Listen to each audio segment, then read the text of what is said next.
Morning, everyone.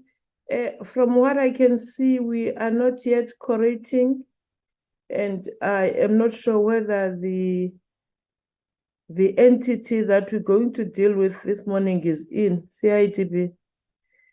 Can we also check whether it is in the number that we have? It doesn't show that it's in. I don't even see the CO.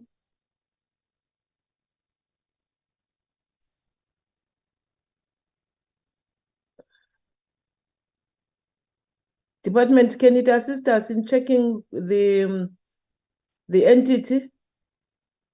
Please. No, Chair.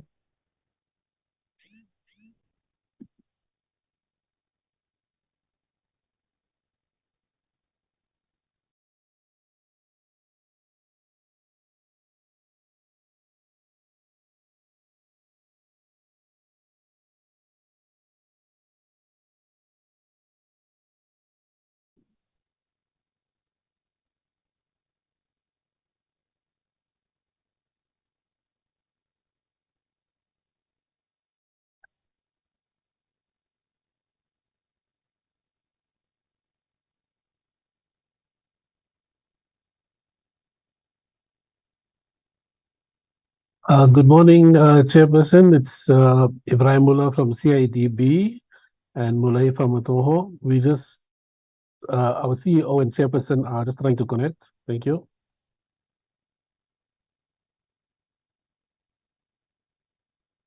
Okay, thank you. We need to start and we need them in the meeting.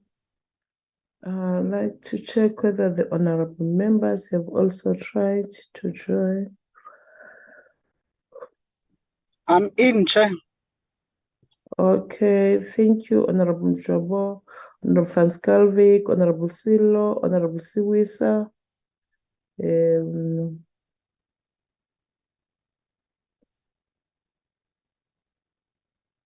Sorry, Chairperson. From CIDB side, Recording in Mr. Tala is progress. joined as well. So from CIB side, you are fine? Yes, we have Mr. Ladla, our CEO, myself, Ibrahim Mullah, and Mulay from Matoho. The Chairperson is trying to join, but maybe our CEO can just say a few things. Thank you.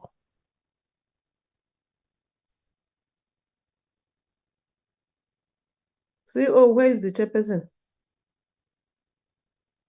Good morning, Chairperson, Honorable Chairperson, DM and parliamentarians. The Chairperson is also attempting to log in, Chair. I've asked him to re-enter. Oh, now the Chairperson is now in, Chair. Okay, thank you. Lwazi, in terms of the members, are we correcting? Because we are not yet correcting. We were 5.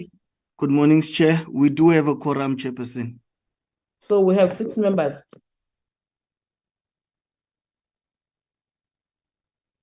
Lwazi, I saw Honorable Sil Solo, I saw Jobo, I saw Van Skalvik, I saw Siwisa.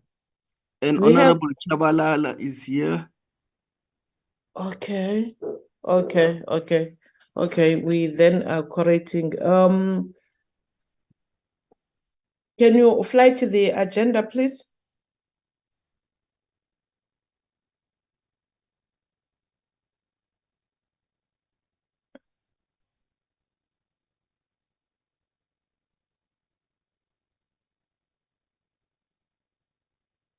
Thank you. Honorable members of the Portfolio Committee of Public Works and Infrastructure, the Chairperson of the CIDB, the CEO or other board members that are here in the meeting, the CEO of the CIDB, together with the management of CIDB, Deputy Minister of Public Works and Infrastructure, the acting DG of Public Works and Infrastructure, all those that are watching our meeting today, good morning.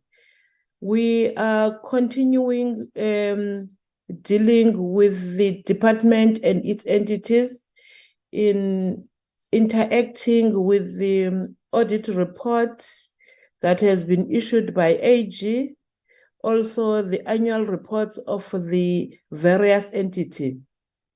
Today, I think it's our third day. We started on Tuesday, first with Auditor General, secondly with the department and PMTE. Yesterday, we dealt with IDT and Agrima SA. Today, we're dealing with CIDB and CBE later today. So, one, we are preparing for the BRRRs. So that is why we are having these meetings and packed as they are. So honorable members should understand that we will be doing this, but today is the last day for us dealing with these reports. Do we have any apologies, Lwazi? Good morning, Chairperson and honorable members. Chairperson, we have an apology from Minister Zikalala. And then I have an apology for Honorable Van Staden. Honorable Siwisa will leave early, Chair, due to other commitments, Chairperson. I just wanted you to note that, Chair. Thank you. Thank you, Lwazi. And I understand that the minister said that he will be able to join at 12. I got that message from the office of the minister. He will only be able to join at 12. So I think we must also note that. Deputy Minister. Yes, Honorable Njabo. Good morning, Chairperson and the Minister and the Deputy Minister and the CIDB delegation. My apologies, Chair. I have one apology. Honorable Matebula will join us at 12, and Honorable Mashele is going to join us just now. Thank you.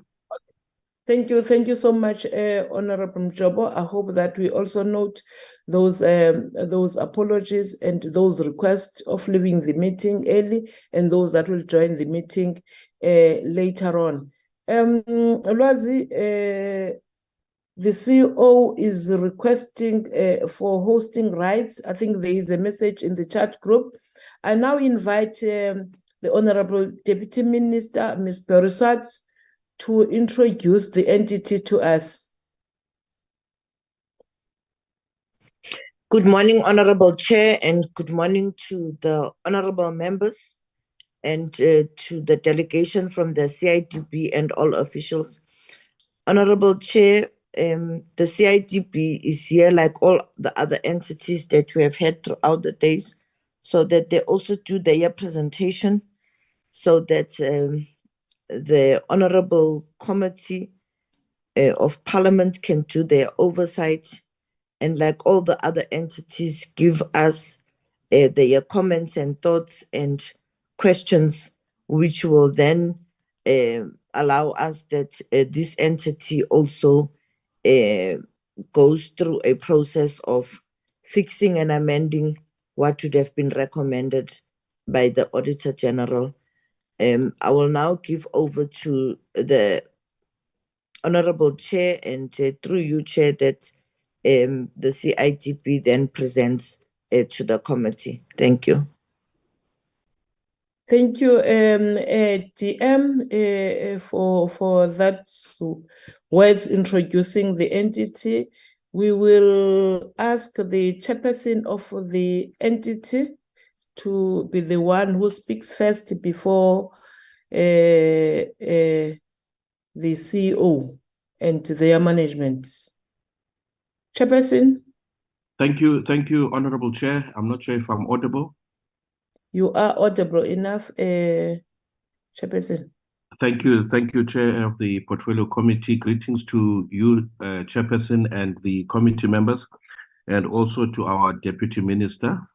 Chair, I think on this session, I'm quite proud of the team that I'm with and the work that is done, as you will get to realize throughout the presentation.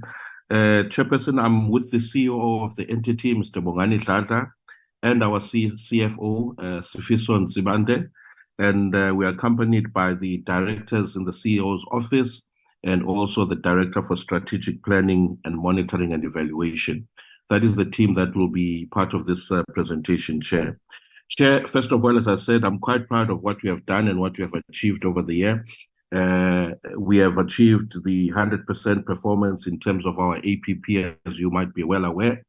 And as an entity, I think we continue to maintain the stability despite of the challenges that prevail within the industry. We've been concerned over the past months since we started our term about the dip in numbers of the contractors that are registering, but we see those numbers picking up and normalizing and stabilizing. We're still maintaining a register of 120,000 contractors throughout the country, which is still ongoing and improving. Also, Chairperson, you will note that in our presentation that our transformation numbers have improved, possibly not to the extent that we'd want them to be, but however, there is some consistency and improvement. I think over the last few months, what has been important, Chairperson, is our outreach programs and the stakeholder engagement, which has brought a lot of insight for CIDB. And this assists us a lot, Chair, in terms of giving us direction and improvement within the industry. And I'm proud and happy to announce that it seems the work that has been done is quite aligned with our stakeholders. As you would know, we had identified 7 priority areas that we focus on. And I think our stakeholders have endorsed this approach. And really the areas that we are focused on are indeed the areas that our stakeholders are seeking our intervention. So I think for us now, it's a matter of execution and ensuring that we accomplish what we had set out, and I think that would make a huge difference within the industry.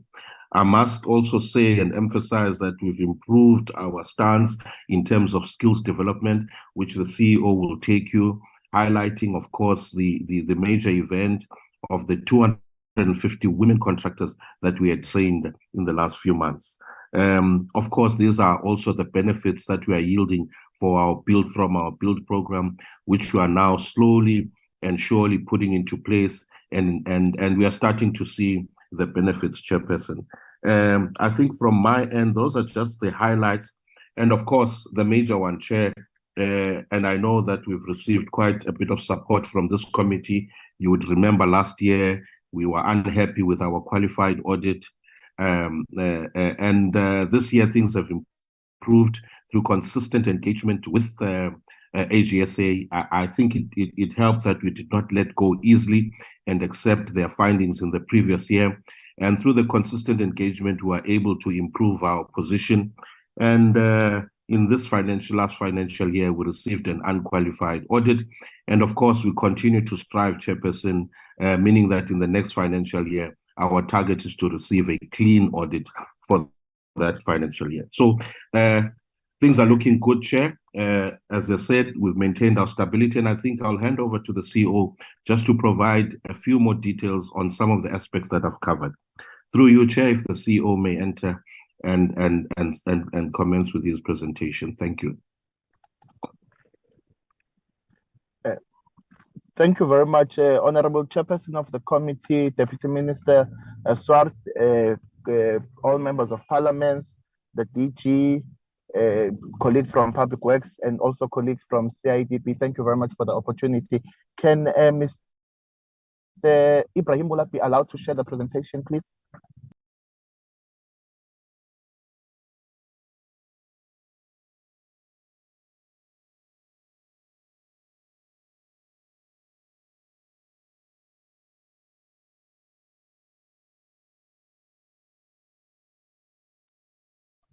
I have Thank you shared. very much, If I can Chair. get some. Oh, is it shared? Thank you. Okay.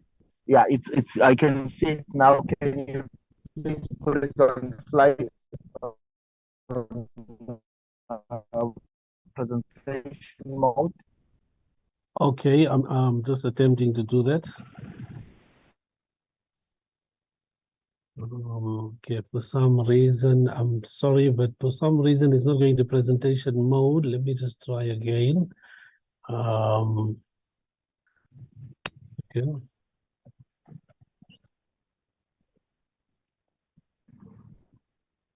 Yeah, can you confirm if it's fine now? Yes, it is fine now. We can go to the Thank second you. slide. Thank you. Thank you very much, Chair. Honorable Chairperson, Deputy Minister, thank you again for the opportunity to be able to present our annual report for 2022-2023. Next slide.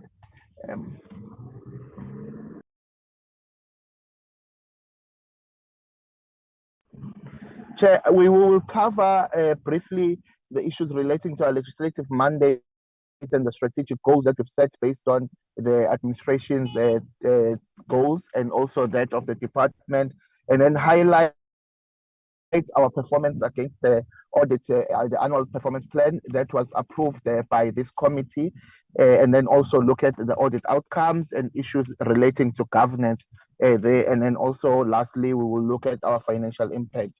On next slide. Chairperson and the committee, Honorable Chairperson and the committee, the cidb is still committed to ensuring that we do development and also transformation of the industry through partnerships. And our commitments are aligned to that of having an inclusive, ethical construction industry that develops to a prosperous South Africa and also the world. In our development interventions, we will both use the legislative aspects that we have been empowered with through the CIDP Act and also partnerships and direct development interventions that also we have been empowered through the Build Program, Chairperson. Next slide.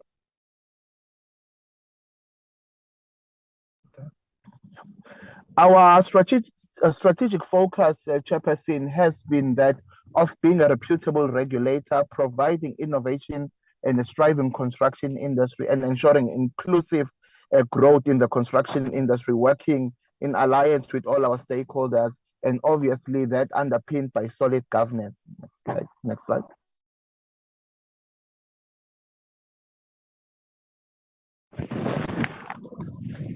Chairperson, our programs, we've structured ourselves to having 6 programs as a CIDP, one covering administration, which I will briefly touch on, and the second one covering research and development, which informs the policy directions and policy positions that we take.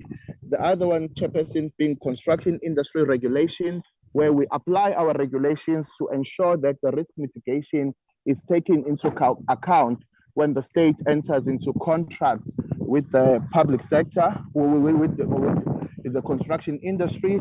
The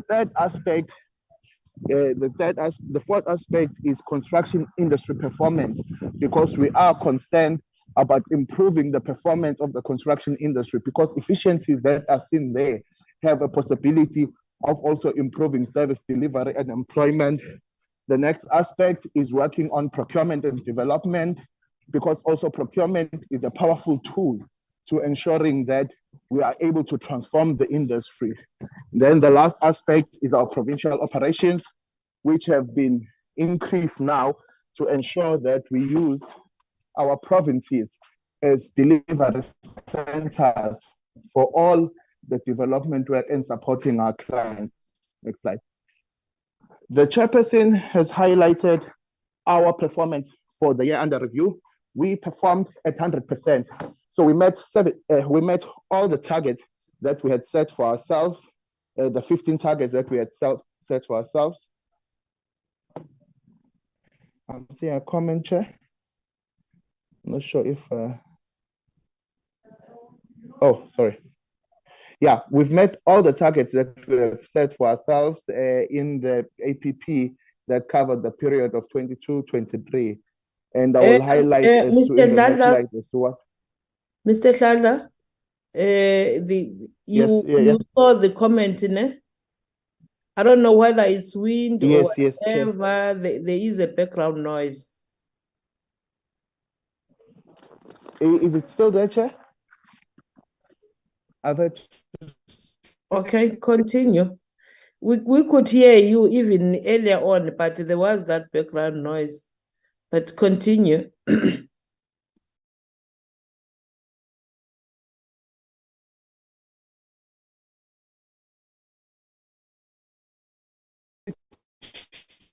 devices, because this one is it still there? Yes. Actually, I'm not sure, Chairperson, if it's really my connection here.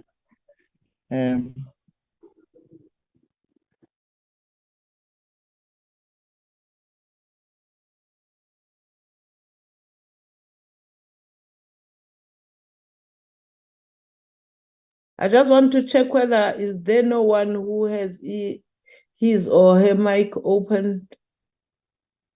I don't see anyone, G. I think just continue because we can hear you, though there is that noise. But just continue. Okay. I apologize, Chairperson. I will close all windows also in the office. Can we go to the next slide, EP?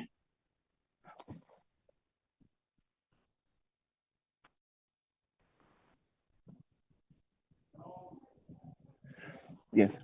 Chairperson, on progress.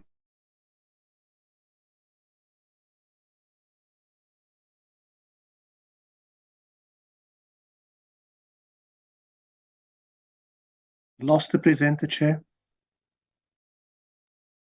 We have lost him now. One, Though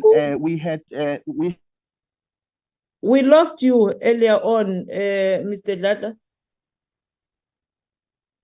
Yes, Chairperson, I'm not sure what's going on.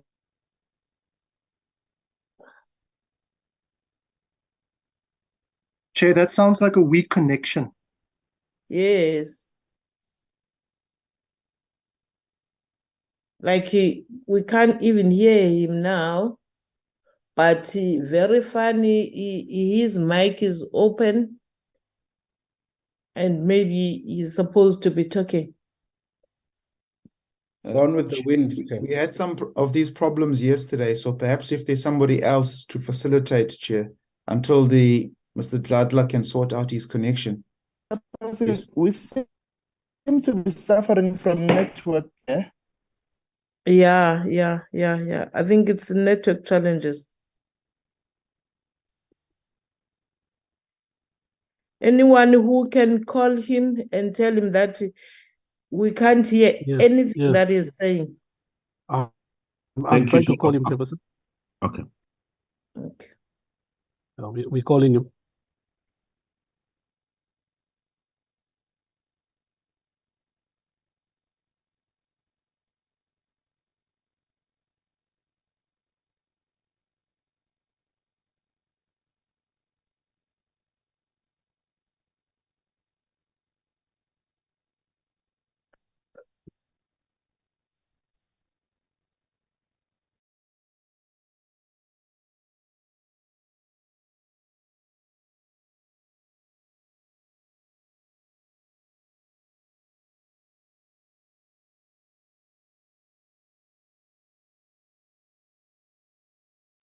Chairperson, I was going to request if our CFO can perhaps continue with the presentation, if that's okay with you, Chair. Okay. Mr. Zimande, can you? Okay. Yeah, thank you, Chair. Mr. Zimande, can you continue with the presentation whilst we're trying to get the CEO back online? Thank you, Chair, and good morning to the members of the Portfolio Committee, the Chairperson of the cidb Board, and colleagues from the public sector family. I will continue with the presentation up until Mr. Dladla comes back. Where Mr. Dladla left off, he was talking about the divisional performance, Chair, Program 1, Chair. That we had about 5 targets in Program 1. Program 1, Chair, will consist of the CEO's office, as well as the support admin, Chair. So the programs that the indicator that we had for that particular program were 5. The first one was around the issues of staff attending fraud and prevention awareness session, Chair, which is one of the target that we have as cidb, so of ensuring that we are bringing integrity to our register. 100% of that was achieved, Chair.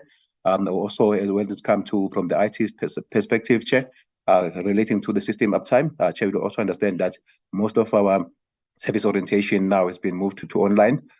We had an annual target of about 95. We achieved 98%. And of course, Chair, the one which relates to ensuring that we procure services from BE compliant suppliers. The annual target was 92. We managed to get about 97 budget toward people who are BE compliant. As well as in terms of invoices paid within 30 days, Chair, we achieved 100%, meaning all the invoices were paid within the period of 30 days. And the last one, Chair, was around issues of stakeholder engagement, where we planned to actually have an NSF, and then of course in making sure that whatever that has been raised by an NFF is implemented. We were targeting about 80% of those targets, and we managed to implement 81% of all the issues that were raised by our stakeholders insofar as the ITP improvement. Program 2, Chair, is our research and development unit. We planned to conduct 2 research studies, and those research studies were conducted, Chair. Program 3, Chair, report mainly deals with us with our registration services. Chair, in that regard, Chair, we had one issuing a number of reports in terms of the registration criteria, Chair. We did manage to actually revise our registration criteria, Chair.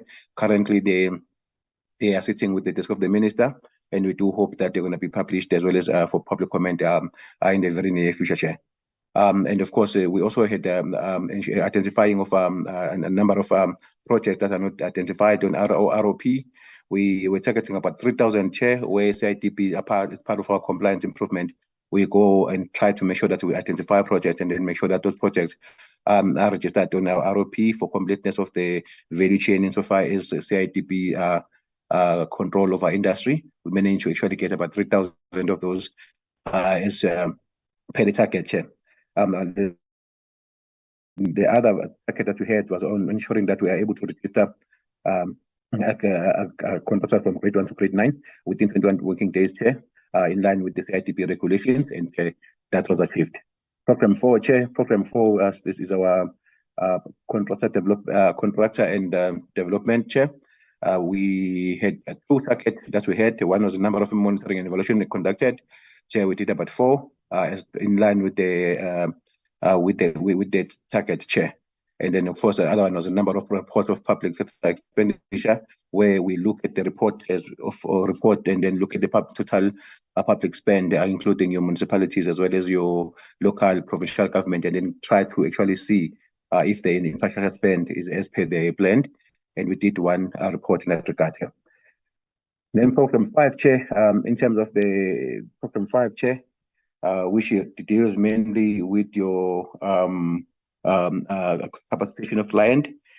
We aimed at ensuring that we are producing guideline to facilitate the implementation of the build program, primarily around the issues of your skills development, as well as, Chair, your build implementation, as well as your inputting and costing of the build percentage, Chair. We aim for 2 targets, and those 2 targets are achieved, Chair.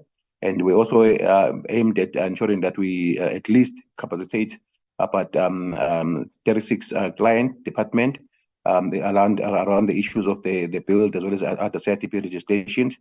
We managed to pretty much double the number from 36 to about 71.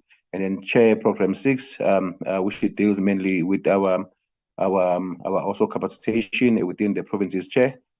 We were hoping, and which is directly engaging with the contractors, Chair. One, we were hoping to provide contract development to our contractors, primarily at the earlier stage of the CITP registration, which is 1 to 6, and we're expecting about 385, and then we managed to train about 377 contractors in that regard, Chair. And then, of course, we also aimed at capacitating about 80 of clients around the issues of IDMS, and when we managed to capacitate about 110 of those clients, Chair. The other performance information and that we need to highlight, Chair. I think in terms of the highlights for 2023, what is CITP we would like to highlight is the fact that if you're looking at the target that we set about 15 target, and then we were able to achieve 100% of those targets, Chair, meaning that we were able to actually achieve as our initial plans. And I think what's also critical component, critical important is to mention to the committee that CITP in the past, we are not very much active in terms of our contract development. We were relying on our partners through our NCDP programs. And then I think now, Chair, with the new intervention of the bill, we are now seeing a retraction in that regard. So we're able to train directly 377 contractors, and this number is expected to grow as we implement the bill program. And also, to bring to the attention of the committee, CITP, we also started as part of our quality improvement system, a process of training contractors on construction management system, which is called CMS. And I think we started this in the current year, Chair. And our focus mainly, Chair, was as part of our responding to other issues, including the Constitution, and as well as redress. We started with about 250 women, and then those 250 women contractors are being trained in terms of that particular CMS management system. And the aim here is to ensure that they are able to run sustainable companies, as well as making sure that they have proper systems in place, Chair. And CITP will work the journey with them. We also worked closely with the Department of Public Works, as well as the President, on contributing to the economic reconstruction and recovery plan, which will be making its way to the Parliament. And I think CITP contributed significantly in that regard. And I think our focus was around increasing government spend against the budget through client training and capacitation, and driving enterprise skills and development, and through infrastructure projects. And the Chair, you also recall that we do monitor the spend by government in that regard. We're able to actually inform and advise government on those issues. And then, of course, where the bottlenecks primarily around issues of tendering, as well as where tenders are not being put to the market, we're able to actually advise in that regard. We also hosted our fifth Empowerment and Recognition of Women Construction Award last month in August, Chair. In that regard, that focusing on ensuring that we are bringing the awareness of those women who are in construction, Chair, so that at least they are given a spotlight in that regard. The CITP as well, we managed to play a critical role in the construction-related skills competition, primarily the World Skills South Africa. And I think, Chair, in that regard, we are seeing a fruit in that regard. I think in the BRICS summit that was held, when it comes to the future skills, CI South Africa through CITP initiatives, we managed to actually become number one, beating all the BRICS countries in that regard, and that's our CITP contribution, Chair. And if to continue, we're also continuing, Chair, with that particular aspect of skills development, and then of course our key focus is on the future skills, and we're also supporting the World Skills and BRICS as indicated, Chair.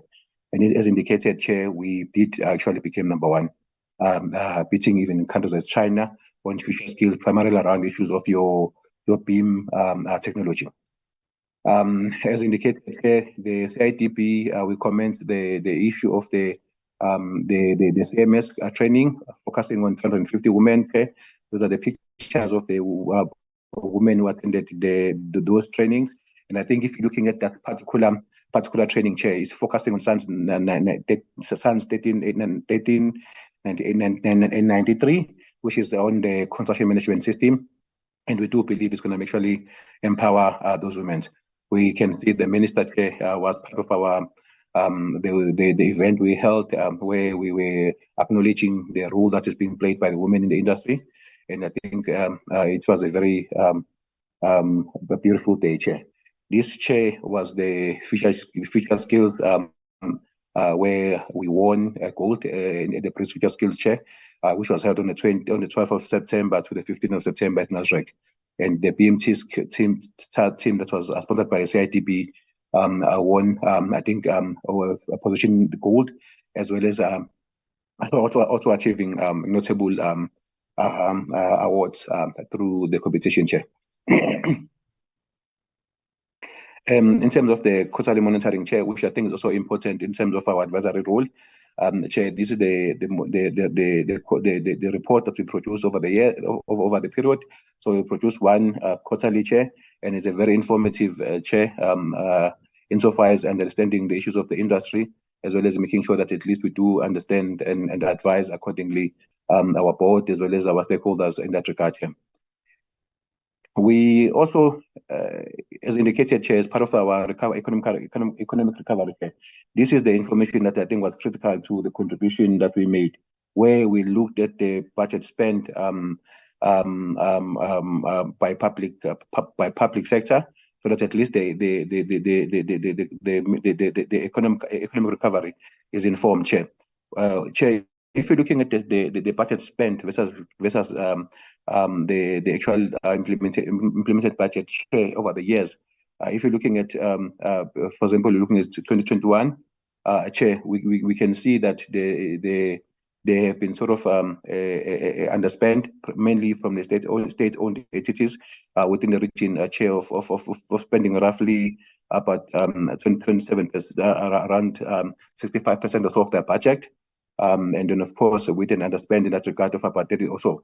And municipalities, Chair, as well, we also noted that of a budget of about 69, they will spend roughly about 47 billion, which means a million, which means that they sort of a significantly underspend in that regard, Chair.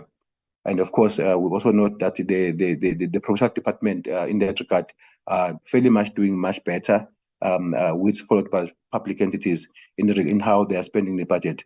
This information is critical so that at least, Chair, when the country is planning on the rollout of projects, we can be able to understand exactly where to put focus and also understand the reasoning why they might be underspend in certain areas. And then if there's a need for us to open those bottlenecks and through regulations, Chair, then we do that. And then, of course, advise where we can.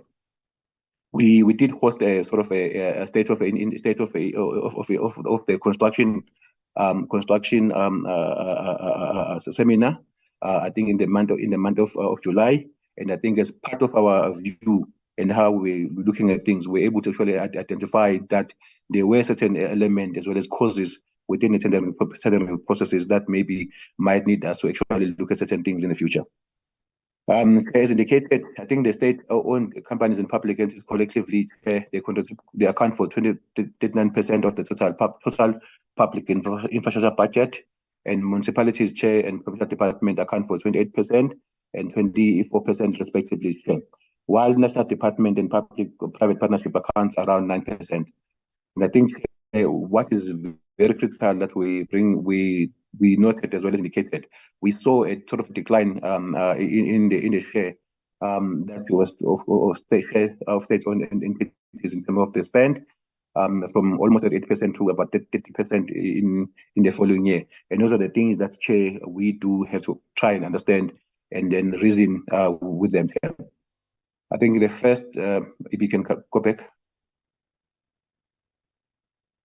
Okay. I think, Chair, I think we can move to the next one, AB. I think Chair, I think if we're looking at as well what cidb does mainly is a tracking of the transformation agenda, Chair, which I think is something that is critical for I think, Chair, the CEO can come through now.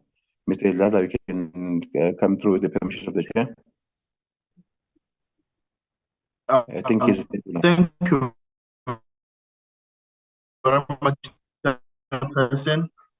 Apologies for that. I had to shift offices and change devices and the network, Chair, because it have been delayed, Chair. But as in the anticipation, we have been tracking that also, and also trying to make sure that our developmental initiatives respond to improving transformation, because it is quite important that we have sufficient numbers in grade 7, 8, and 9. Because that's where most of the economic activities. So if we compare year to year, there is a slight improvement from 48% to 53% at grade 9. Those are the largest grades where projects above 200 million rand are done.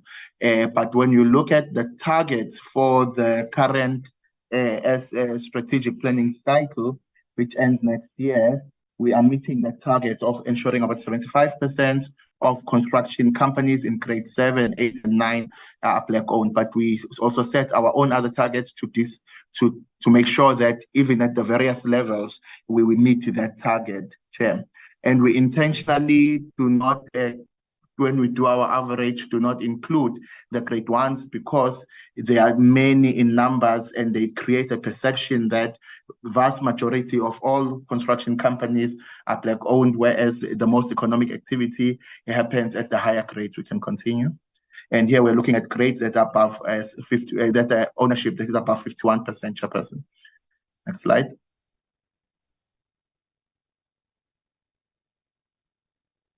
Next slide, EP. Oh, sorry. Oh, in terms of women ownership also, that's one area where we are still struggling to get to the 35% at the higher grade. Hence, you will see the emphasis when we do our developmental initiative to women-owned construction companies, and when we also design contractor development programs to ensure higher participation of women-owned construction companies, because we had a target of 2025 to get that to 35%, but we are currently sitting at 19% at grade 9, and then at grade 7 and 8, we are sitting at 25%. Hence, all the things that will be added as regulation amendments in order to improve the quality of contractors, the first beneficiaries will be women-owned construction companies in our developmental initiative through the build program. Chapters in the next slide. The centers, in terms of the research and development agenda, the centers of excellence that we currently have one with the University of Johannesburg, and are currently in process of establishing 2 additional ones in construction management related and quantity surveying studies. They are quite an important aspect to ensuring that there is the human capital that is required in the industry. And in a human capital, in a sense that a lot of our masters, PhDs, and honors students, they go on to also teach, mostly predominantly in historically disadvantaged universities. And we ensure that we partner universities like the University of Johannesburg with other universities, including University of Zululand, also Sisulu University, and many other universities that might not have the research capacity. And we've been focusing also on training digital engineering, and we're also looking at work relating to how to improve the tendering system. That's what we do through the Centers of Excellence. But also CIDB conducts research of its own. And in the year under review, we concluded 2 studies. One was on tender cancellation as it relates to cost and time. And then we were capacitating infrastructure clients as to how to avoid some of the administrative mistakes that happen that result into tender cancellation, because it's quite costly for the industry. And we're also highlighting other aspects that should assist us to inform policy, where we find that in tender cancellations, there is also unethical behavior that is happening in that. The second aspect was dealing with the cost, so that we can make recommendations also at a policy level as to who should bear those costs that result in tender cancellation. And we are still continuing with the additional research, Chairperson. Those are the 2 research reports that we had produced, published, and also capacitated infrastructure clients on. Slide. Yes, Chairperson, as the CFO has indicated, our biggest contribution to the economic recovery and reconstruction plan is on improving on the spending of infrastructure projects. And our main focus, because when we started off our strategic planning cycle, the biggest challenge was at municipality level. Hence, our capacitation on infrastructure delivery management systems had been focusing on that. And we've seen progressive improvement in that through the capacitation and hand-holding of clients when they are implementing major infrastructure projects. So then we capacitated 110 clients on infrastructure delivery management systems, Chairperson. Next slide. Our second contribution Next slide.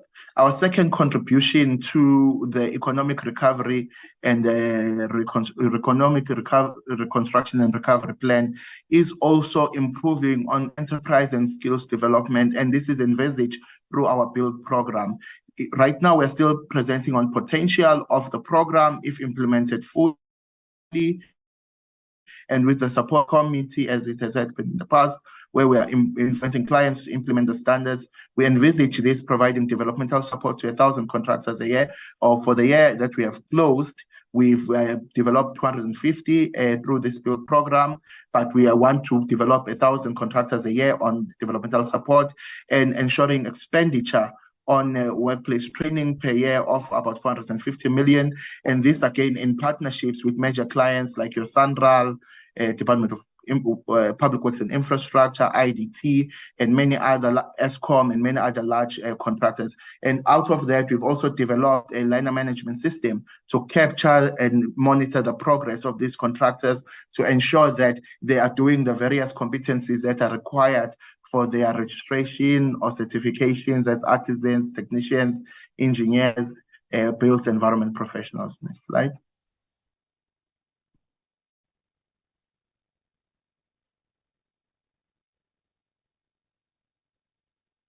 Next slide, DB.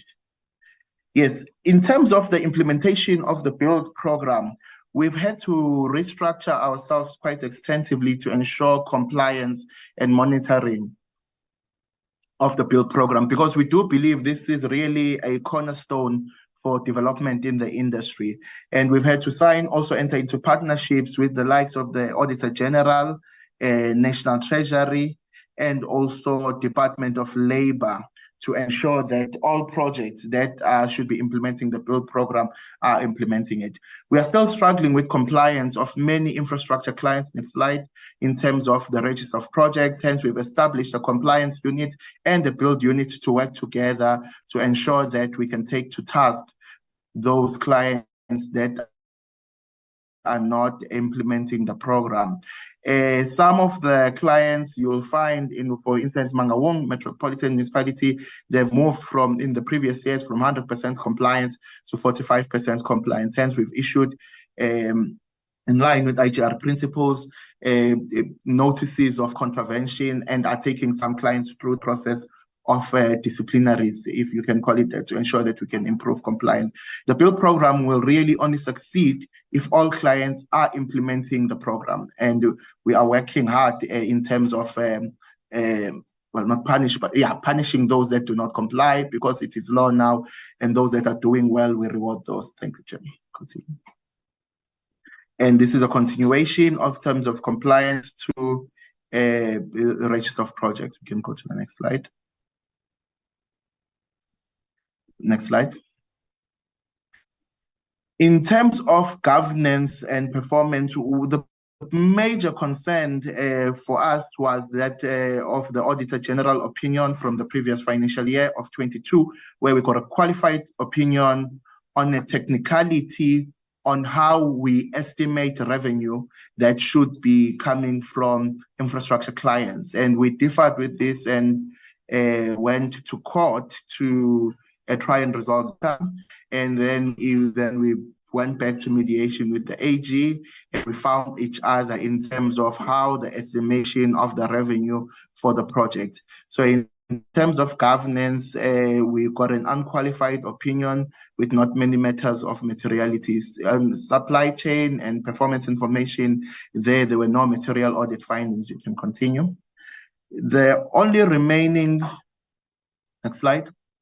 The only remaining area where there was a material findings was on the annual financial statements, was on the financial statements, in a sense that we concluded our discussions with the AG during the course of the audit. We went through a process of convincing each other on the best approach for infrastructure projects, on how estimation ought to be done.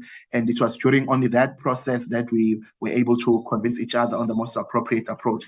Hence, they've registered a material finding, because we had to do adjustment on the financial statements during the course of the year, Chairperson. Next slide.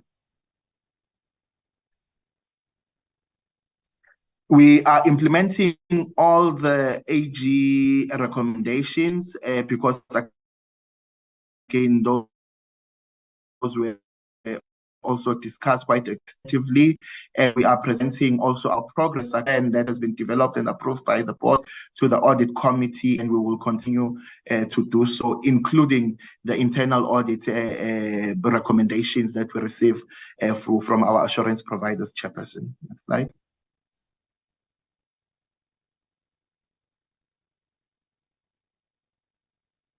Chairperson, through you, I would like to ask the CFO to take us through the financials, Chairperson, if that is allowed, Chair.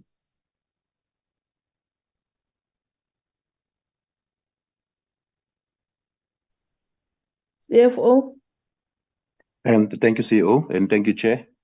Chair, once more again, I think I will be taking you through the financial statement of the CITB. I think, Chair, in terms of the financial management, our responsibility is to ensure that we do manage and manage a budget as well as ensuring that the resources that CITB is assigned to it are managed optimally, and then of course and then through collaboration with our other entities, we're able to use the resources that we have from government in the best mechanism that we can, Chair. And of course, our future forecast, as the CEO indicated, we do see sort of a big requirement that I think even maybe from the committees of support as well, help us in the improvement of the build fund collections, Chair, which I think is one of the issues that, Chair, is keeping us a bit awake at night, because I think that's where we are still lagging behind. Okay. In vice Chair of the issue of the revenue, Chair, we have two main streams of revenue, Chair. We've got what we define as revenue from non-exchange transaction, as well as revenue from exchange transaction, Chair.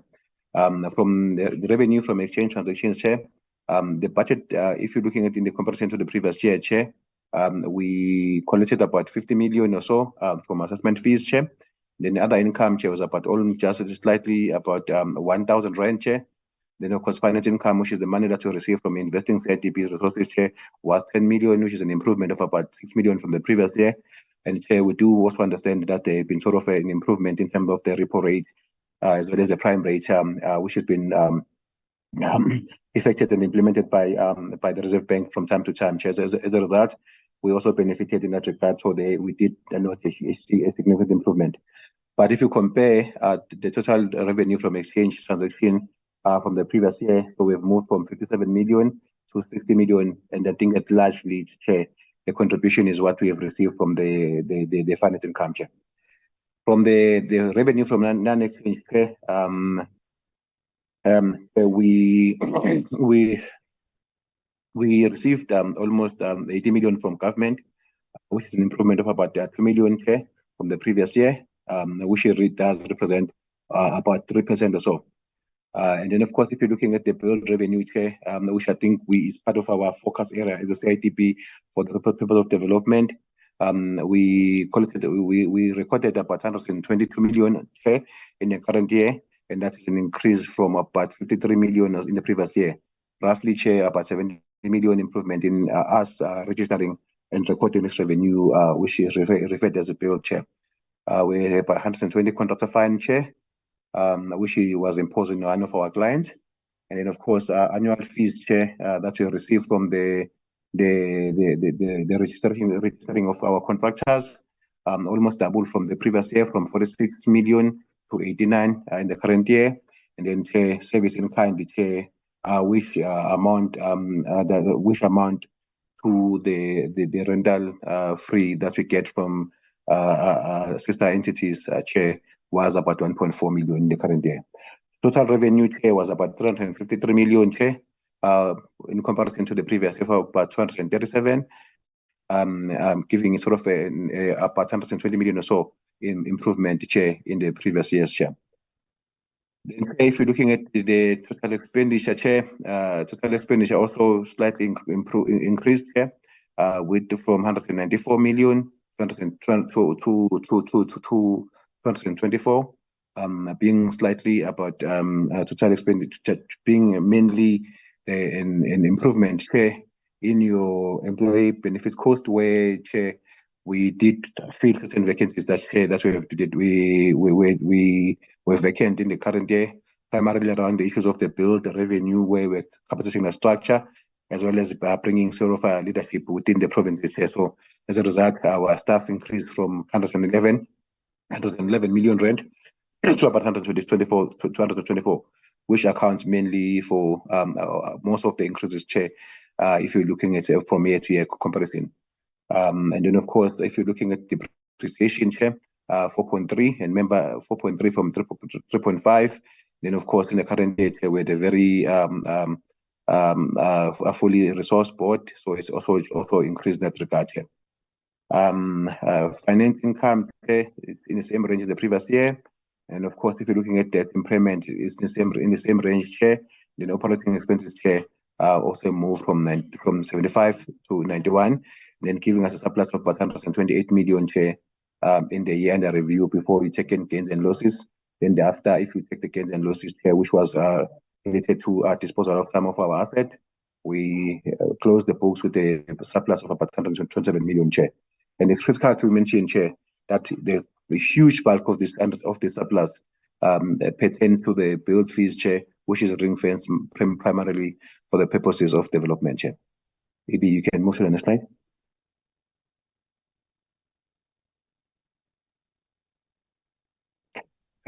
Chair, as indicated, I think if you're looking at the surplus, comparing to the previous year, as indicated, is mainly build revenue. So if you just check the 127 that we made as a surplus, then you take you minus the 121 that we built as for build, then you just gonna get to the real surplus. From the surplus, from the balance sheet point of view, sir, cidb currently have a total asset base of about 519 million. And then, of course, if you compare to the previous year, we were sitting with about 369 million share.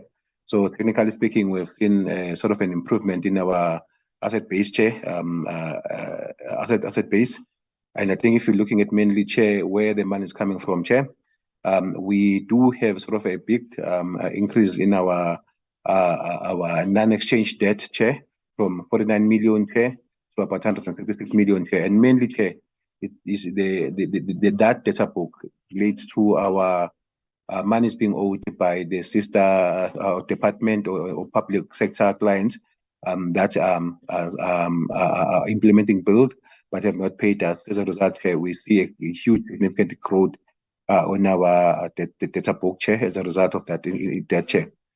And then, of course, Chair, if you're looking at the current asset, Chair, it's about 379 in comparison to about 233 from the previous year, and as indicated, the biggest jump comes mainly from that money that being owed through the build implementation fee.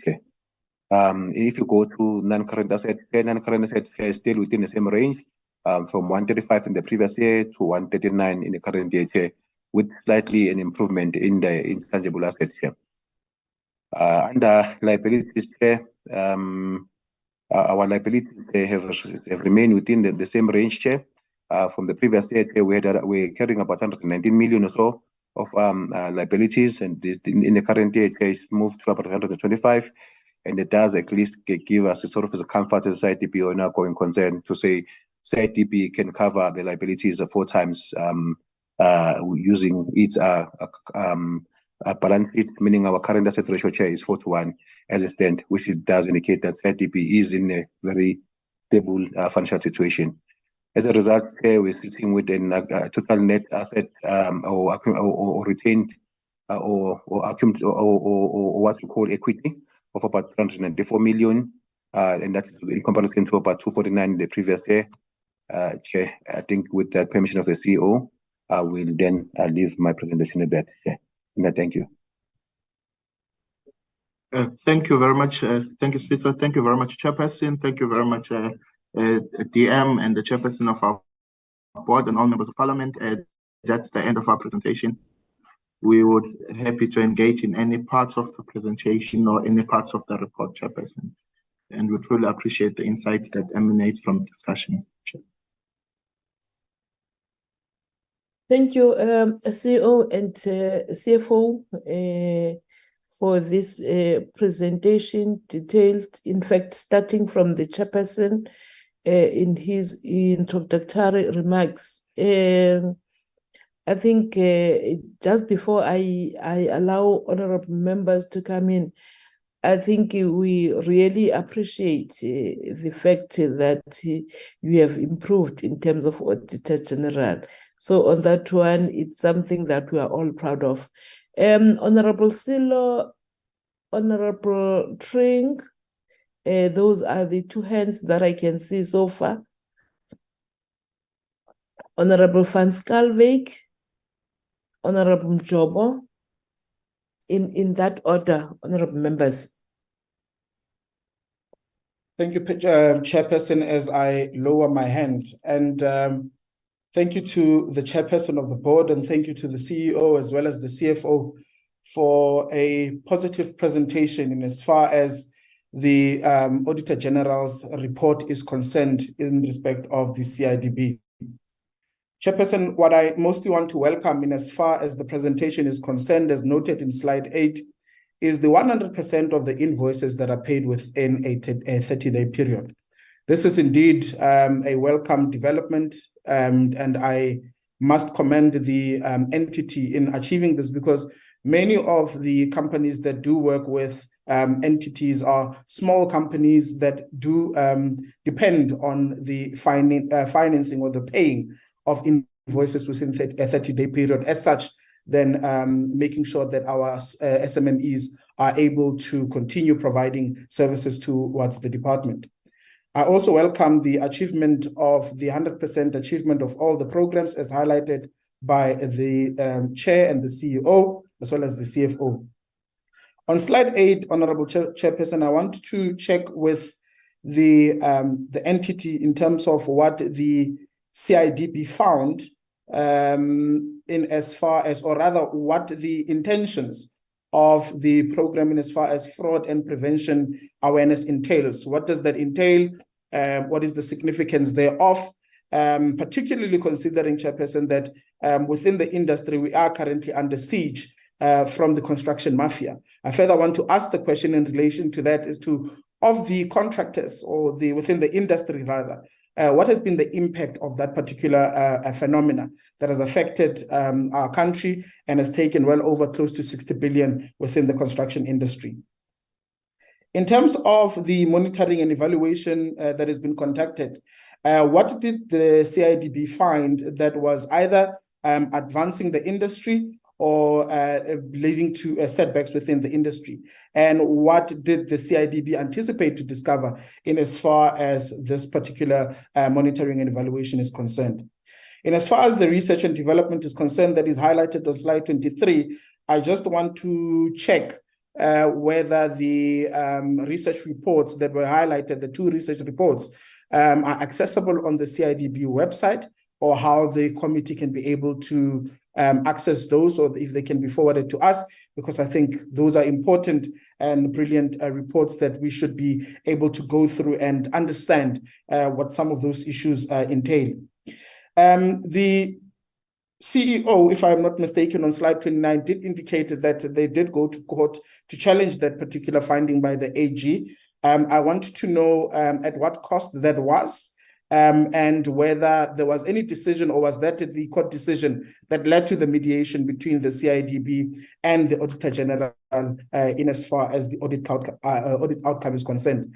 I want to again reiterate, Chairperson, my sentiments around the improvement in terms of the AG report regarding CIDB, and hope that other entities within the department are able to then take lead in as far, or will take the CIDB as a point of reference as part of best practice in as far as balancing their books is concerned, albeit with, of course, some of the challenges that were highlighted by the Chair and the CEO that still remain an Achilles tendon to the entity. But wish them well and hope for a improved presentation. It can never be completely 100%, but hope for a year-on-year improvement, and wish them all the best. Thank you, Chairperson. Thank you, Honorable Sihlolo. Honorable Tring. Thank you, Chair. Chair, I want to encourage you to take some lemon, honey, ginger for fighting flu. It is a natural remedy that works for many people. And I hope that you recover soon, Chair. Chair, firstly, we want to welcome the improvement in the audit outcomes, as well as the stability of the cash flows, which places CIDP as a going concern. This in the context of noting the challenges of PMTE as a going concern. So we welcome the improvement, Chair, in the audit outcomes. I think we also want to just congratulate and welcome the attainment of all of the targets being met, all targets that were set being met. I think it's a welcome presentation and kind of like a breath of fresh air as regards to some of the other reports that we've been having to deal with. We also welcome the note that the divisional performance on programs is impressive.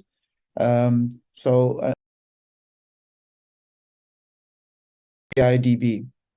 And well, obviously, Chair, congratulations to our team on their success at the BIM conferences, and we wish them further success going ahead. Chair, I have now perhaps just 3 questions after all of the congratulations. But my first question is what interventions, if any, are in place to assist our municipalities and SOEs to improve their percentage of infrastructure spend, knowing that infrastructure spend is key to growing employment, reducing our unemployment, and improving the lives of our people on the ground. But if our municipalities and our state-owned enterprises are incapable or unable to spend budgets that are allocated to them with regards to infrastructure, and I know that this is not necessarily the CIDB's mandate, but obviously there are talks, and if you could just inform what are some of those talks with regards to improving the situation to help our municipalities and state-owned enterprises to improve their percentage of infrastructure spend. My second question is the success within the PhD student program, and it's encouraging to note that some of them actually go into the schools in the disadvantaged areas. But I'm also afraid that we also lose many of these PhD students. So to either to the private sector or to other countries. So has there been, or is there some kind of longitudinal study or program to track these PhD students? How long do they actually stay in the system, in other words?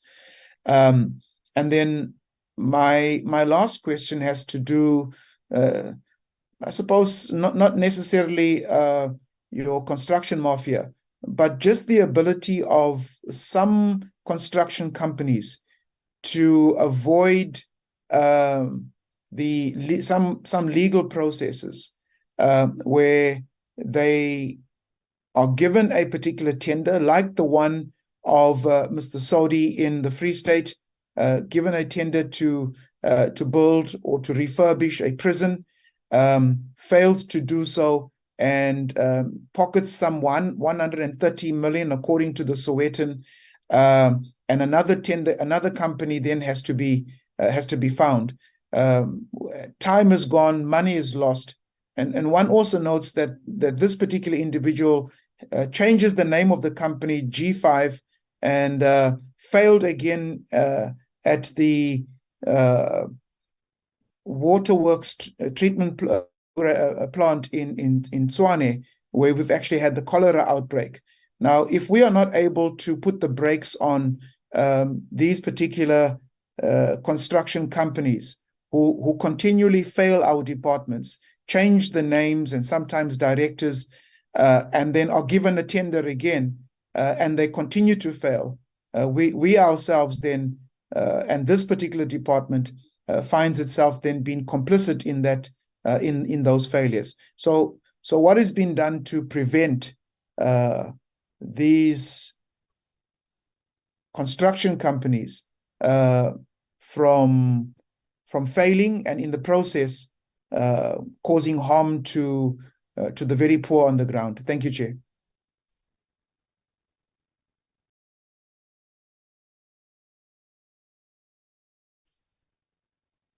I'm next, Chair. Can I? Thank you, Honorable Trink. Honorable Van Schalkwyk, you are the next. Thank you. Thank you very much, Chairperson, and good morning to Honorable Chairperson, members, our staff members, as well as the departmental officials. And thank you very much for this. Honorable Trink took my words because I wanted to say it's a breath of fresh air. And we really appreciate all the efforts that has been made, Chairperson. Over the period of the past 4 years, we've been continuously engaging the department and its entities on different issues, and it's just so encouraging to see the current state of the affairs in terms of the CIDB. So we want to congratulate them on their performance, 100% performance, and a continuous improvement in the efforts that they've made. Specifically, Chairperson, I'm looking at the 250 women contractors that were trained, and I'm pleased to see that. So my question is then, when you look at the vision in terms of the CIDB, it also mentioned transforming the construction industry. So can we be enlightened in terms of the current state of affairs, what is going on to ensure that vision is materialized? And when we look at the women contractors that were trained, are you just training them, or are you also assisting them in terms of placement or absorbing them in the system? Chairperson, we note with appreciation the efforts in terms of the revenue collection, and to see the 12.5 million rand revenue increase, it's really appreciated. So we know, Chairperson, revenue collection is a challenge across departments, and we need to see at least that this entity share their best practices in terms of this area of performance, or at least with the entities and the department within the DPWI. When we see, Chairperson, yet again, the contractor development program, which is close to my heart, that the target was 36 and the performance was 71, doubling the target. It's also appreciated. Also note, Chairperson, the internal control measures being instituted to address prior year audit findings. Under other reports, Chairperson, I see that the results of the financial investigation from the SIU has not been received. So can we request the department to do the entity to do a follow-up in that regard and share the information with us also?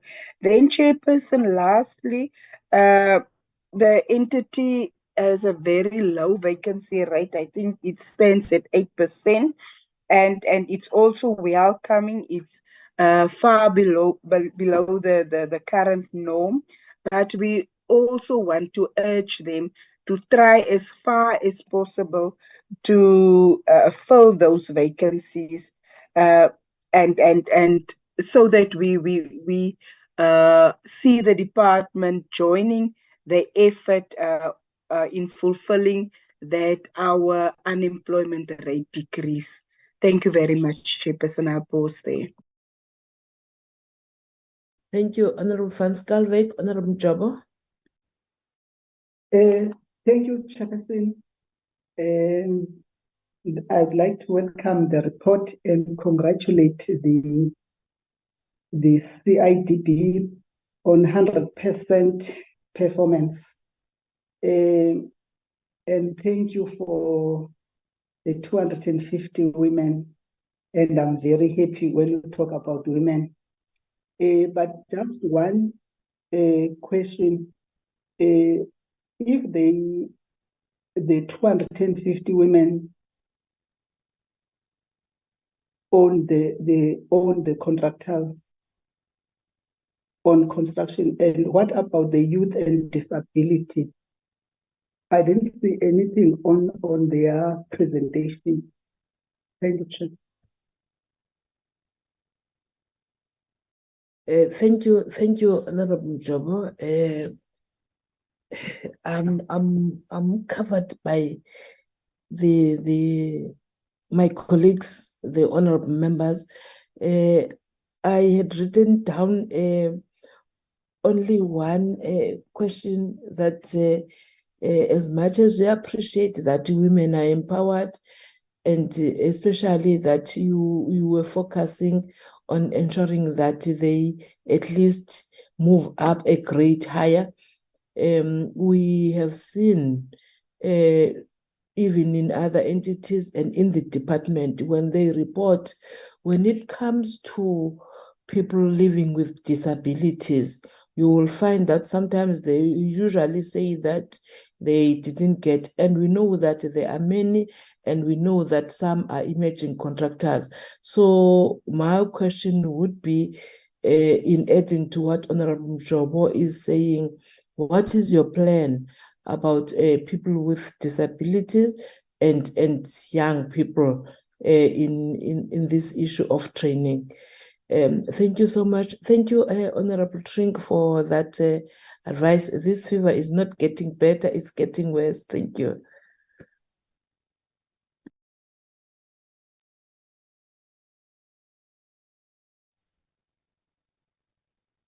Over to you, Chairperson, CEO, CFO.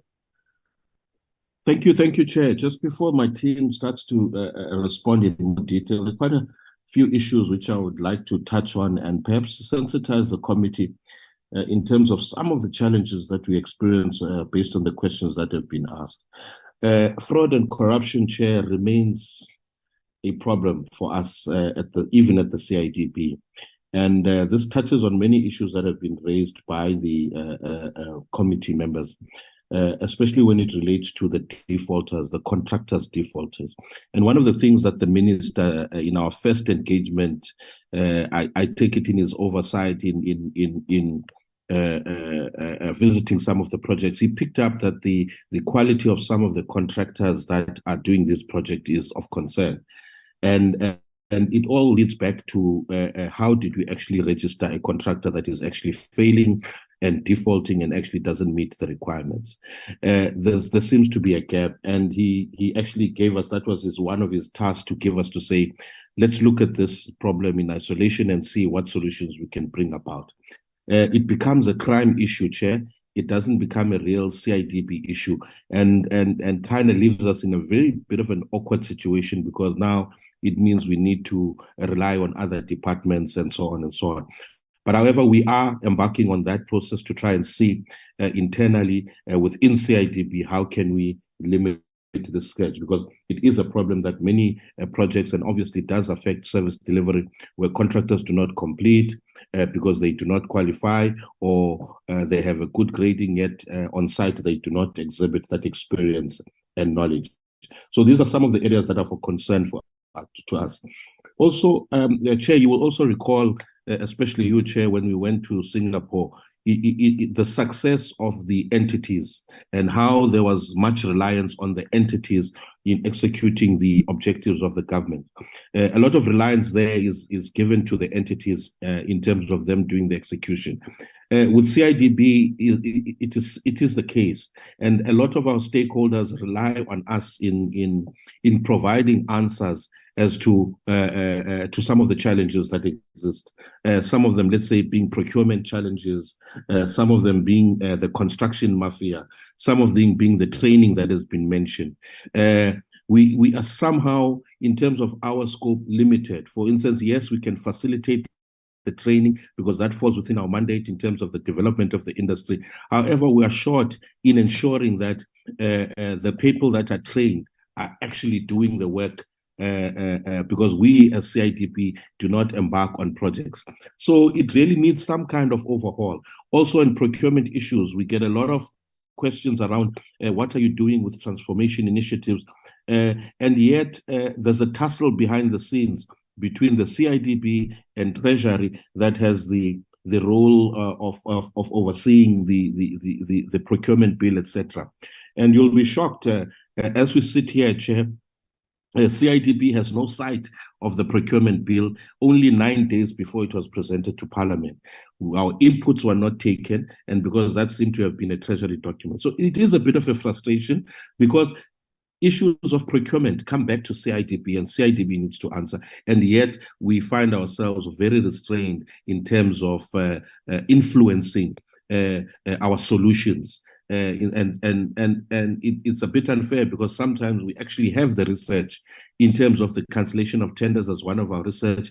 Obviously, those recommendations could form part of a procurement structure that we know, and we could instill certain objectives to ensure that procurement is more effective and that there's a limitation in terms of cancellation of tenders and so forth. So we are really constrained in certain issues, and I just wanted to sensitize the members that we are working in that environment. CE, I think you would perhaps then deal with the more detailed questions. Thank you.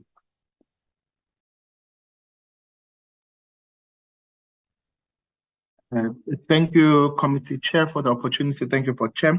Yes, going to Honorable Estilo's question regarding 100% payment of invoices here. We also instituted a process of ensuring that all compliance invoices, if they are received by Tuesday, they'll be paid by Friday. So our average for payment of invoices is actually around 10 days for compliance invoices because we understand cash as a lifeblood of any businesses. In terms of fraud and corruption, Chairperson, we believe that we also need to make sure that as a CIDP, we're a reputable organization where we will root out fraud and corruption.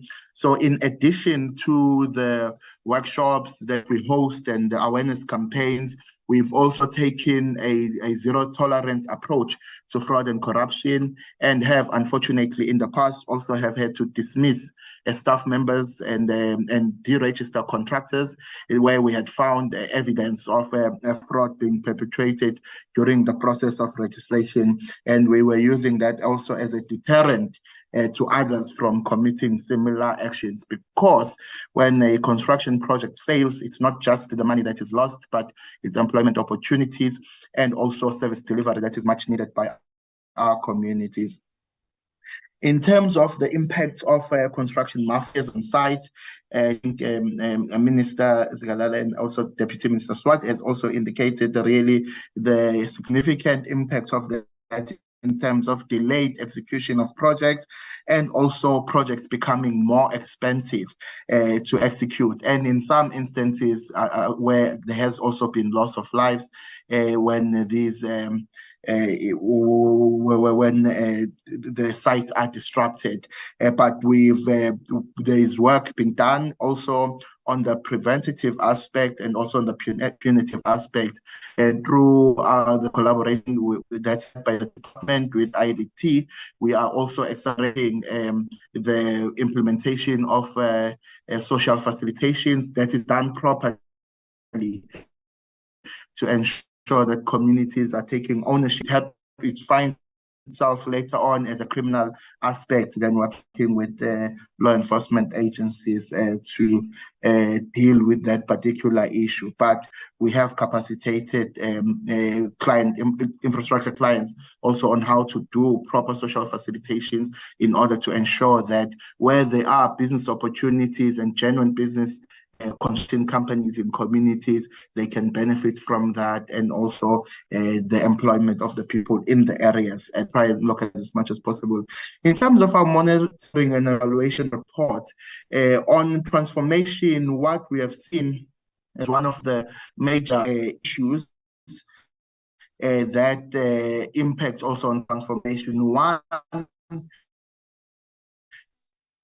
it is a slow rollout of projects. Quite a few important things that we must note as administrators as we undertake projects.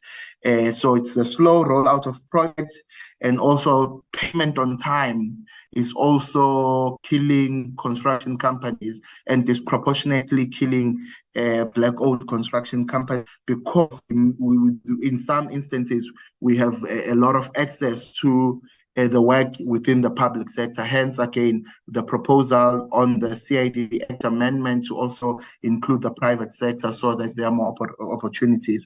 And then the other aspect where we also facilitating both clients and infrastructure and contractors that is also impacting on transformation is the arbitrary interpretation of construction contracts, which in most cases works at a disadvantage, especially in the lower grade contractors, where sometimes they are either abused by the main contractors or by the clients as to not when there are changes in contracts. So in also when we standardize our documents for tendering, which is what we also do, is that we are trying to also educate both clients and infrastructure clients.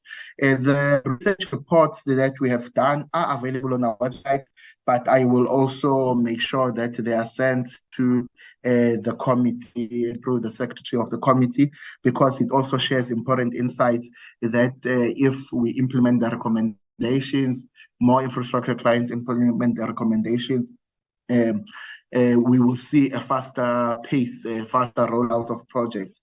Chairperson, yeah. On slide number 25, yes, I made reference to the court action.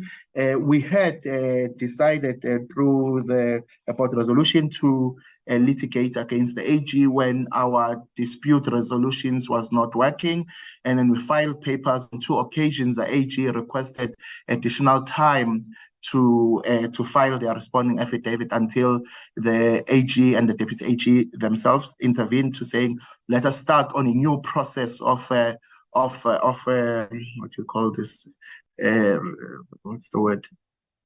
The new process of finding each other, if you can call it that, which proved helpful because the AG also got a better understanding on how to audit against the infrastructure standards that are set by the cidb, and how infrastructure procurement, how infrastructure budgeting works.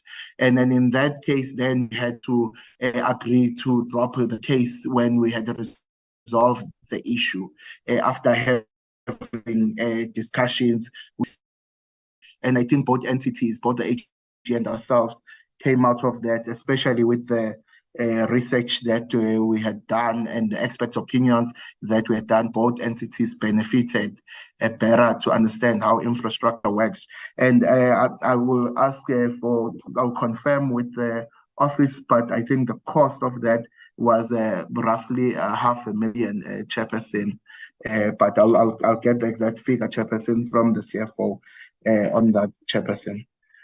But again, both entities, I believe, benefited from the expert opinions that we received, and also the legal opinions around these particular issues. Honorable Trink, thank you very much for the comments. Yes, in terms of the BIM capacitations and the conferences, our CFO has confirmed, Chairperson, the costs were 525,000 rands, Chairperson. Yes, it's quite important because, we will not talk of any smart for IR without a proper information management systems and platforms. Hence, we want to spearhead working with also the BRICS future skills, the curriculum development and the training of young people into BIM, because that will be the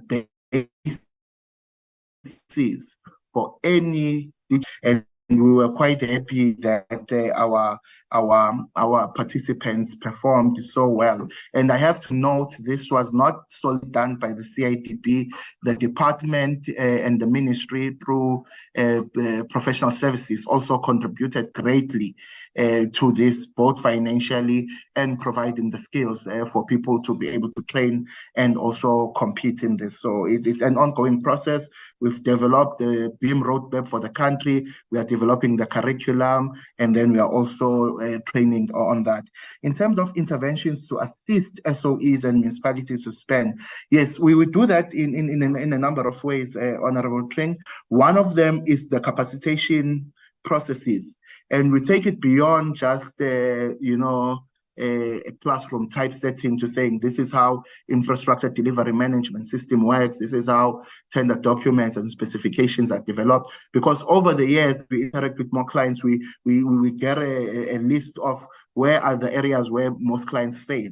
So we've now also adopted some clients where we will assist them even in the process to make sure that they are doing it right. There's less risk in the document, in the tender documents, for those awards to be challenged, to make sure they are clear, they are transparent, and also they are competitive in that sense.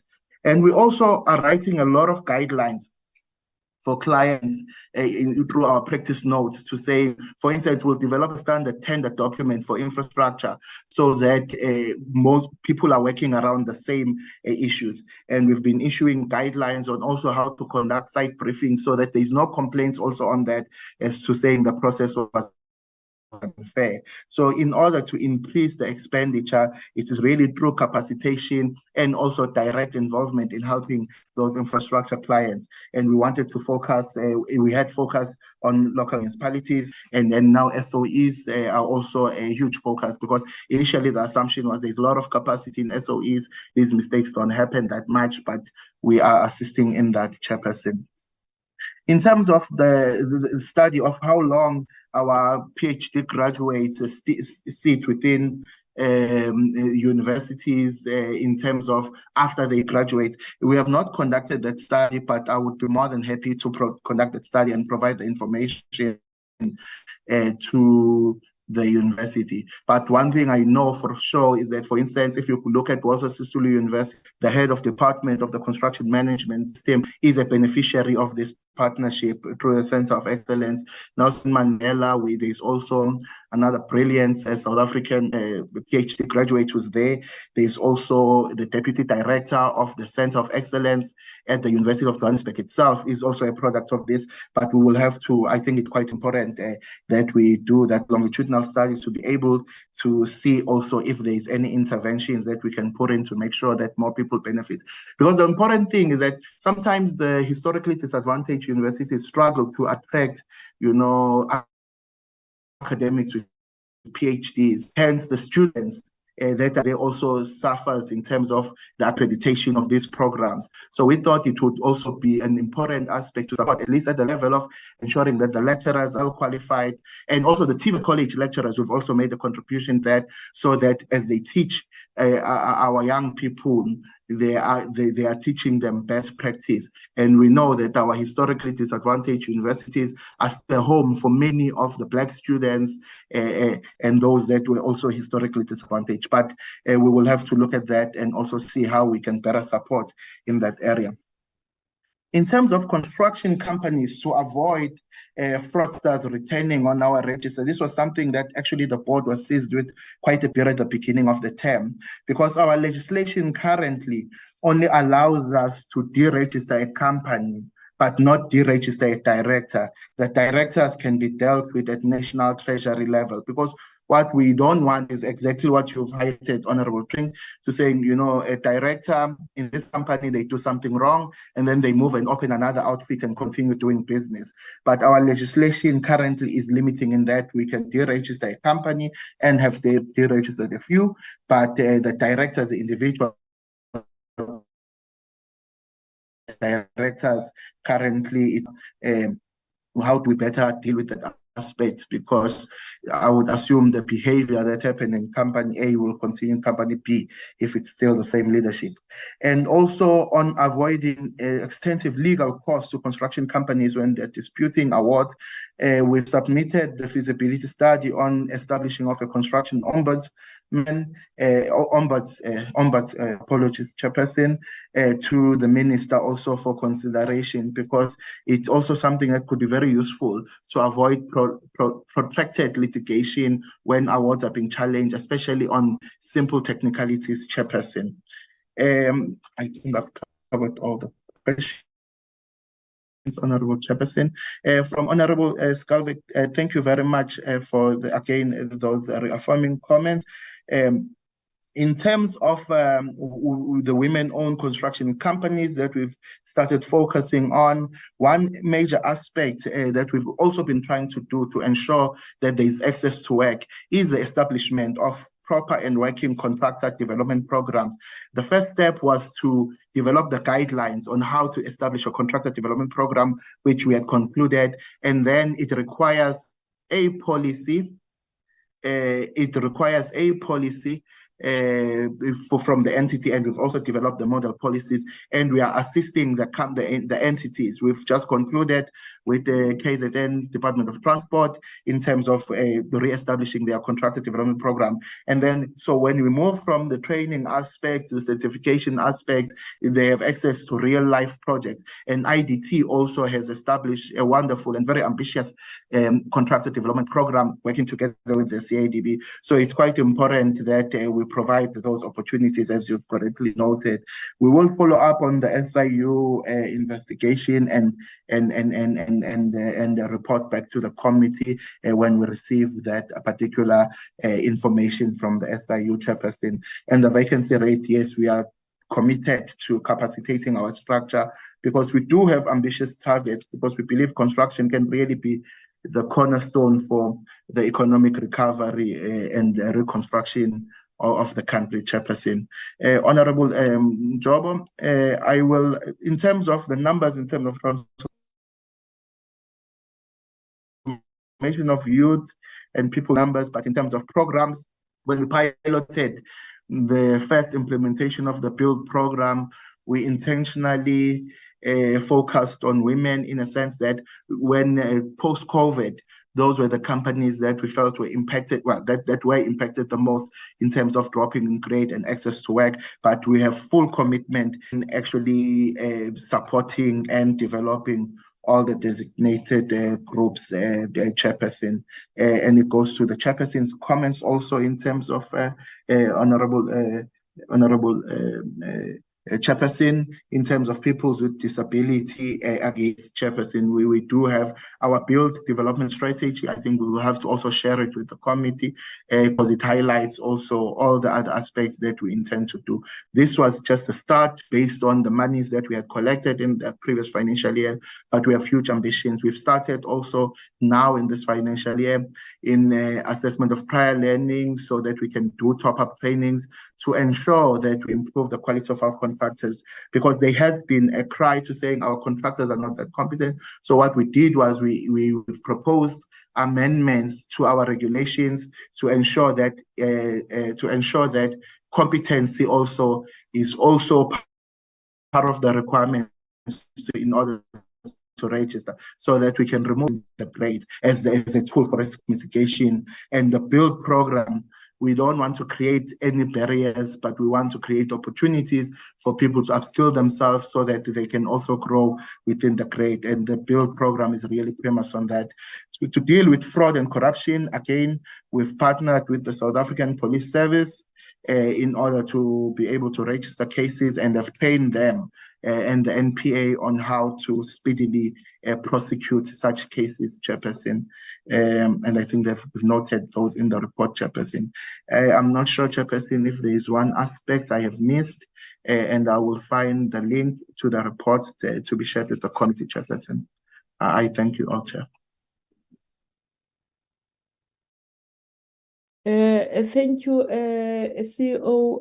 I think you have covered almost everything that has been raised. Let me check the chat. Okay, or the issue of access to the research reports from Honorable Sihlolo. I'm just checking on the chat group.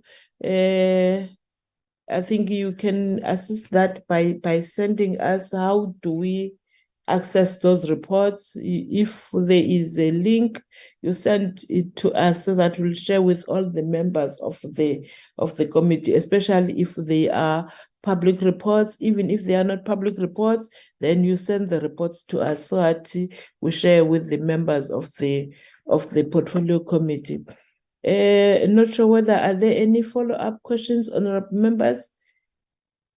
In the absence of the follow-up questions, as the portfolio committee, we are proud that an entity of the Department of Public Works and Infrastructure, in which we are playing oversight role, improved in their audit outcomes.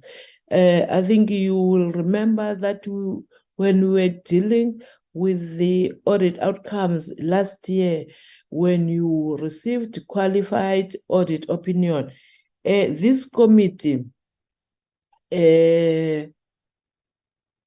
probed questions, some that were not so comfortable, but we were always saying that there is a scope for improvement. And again, this entity, it also needs to ensure that women are not only on grade 1 and grade 2, but you have done this, and we also we were invited, but then we were not allowed to come and attend your awards that on women contractors, something that would have been happy to participate in, but we saw that program. So we are really happy and are proud this improvement, and you have made us proud. I know that DM and Minister are proud, but also as the portfolio committee, whenever we see that one of the entities that we're playing oversight role on has done so well, we are also so proud. It's just small things that you need to tighten up so that we don't even have these matters that are raised by Auditor General. You just get a clean audit. Looking forward that next year, we may not be part of the committee. You will have another committee next year because it will be after elections. But we're looking forward because we have an interest. We will look, even if we just look on the documents, that you will be having a clean audit with no matters at all. The link that you have sent, we can see it, but remember, some of us, we can't take it from here. Please send it to Lwazi, and then Lwazi will share with us. Lwazi of our acting secretary. DM was kicked out, but Lwazi said that she admitted her again. DM, do you have any closing words? Thank you very much, Honorable Chair and Honorable Members.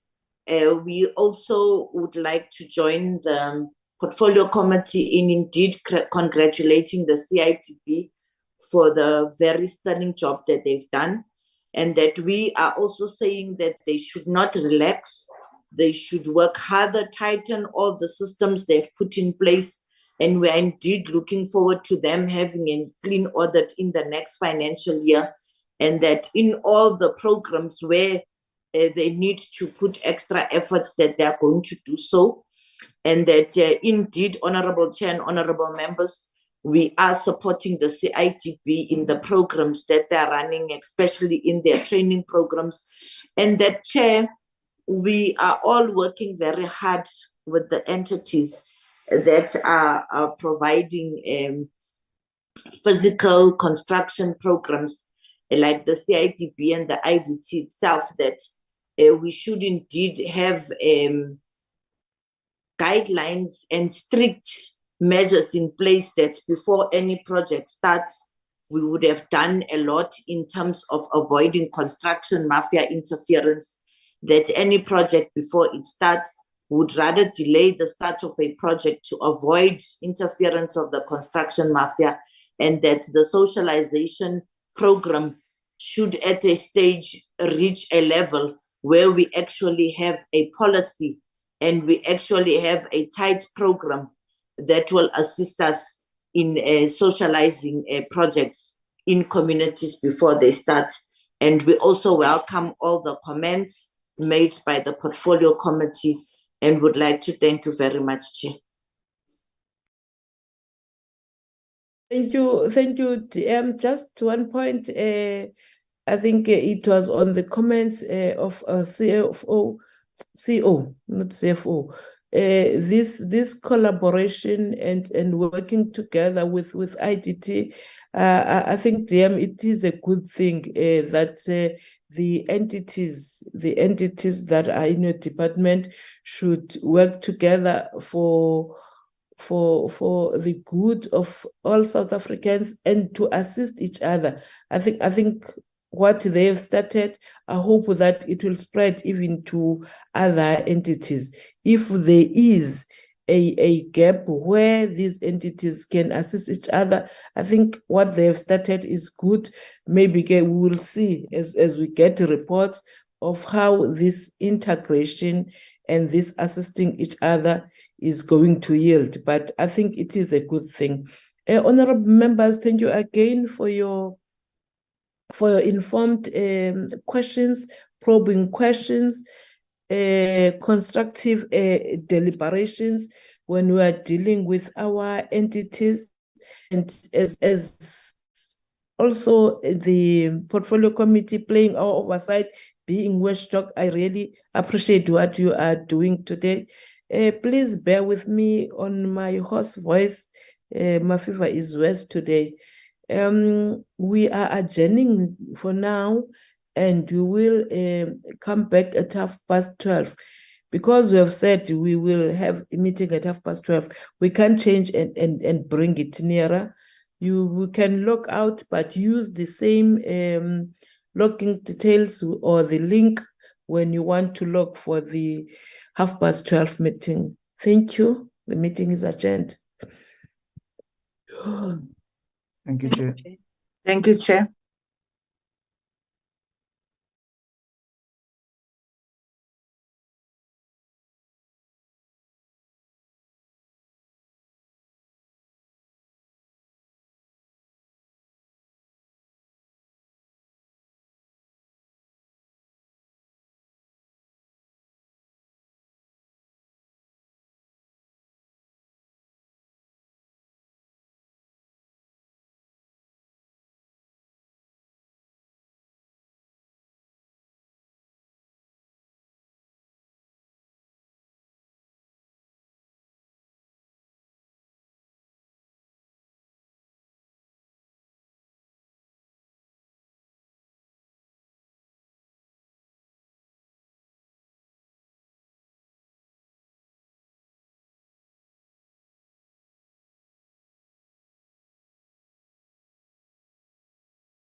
No, the fish wants to speak. Oh, Bing Bing. Yeah. She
No.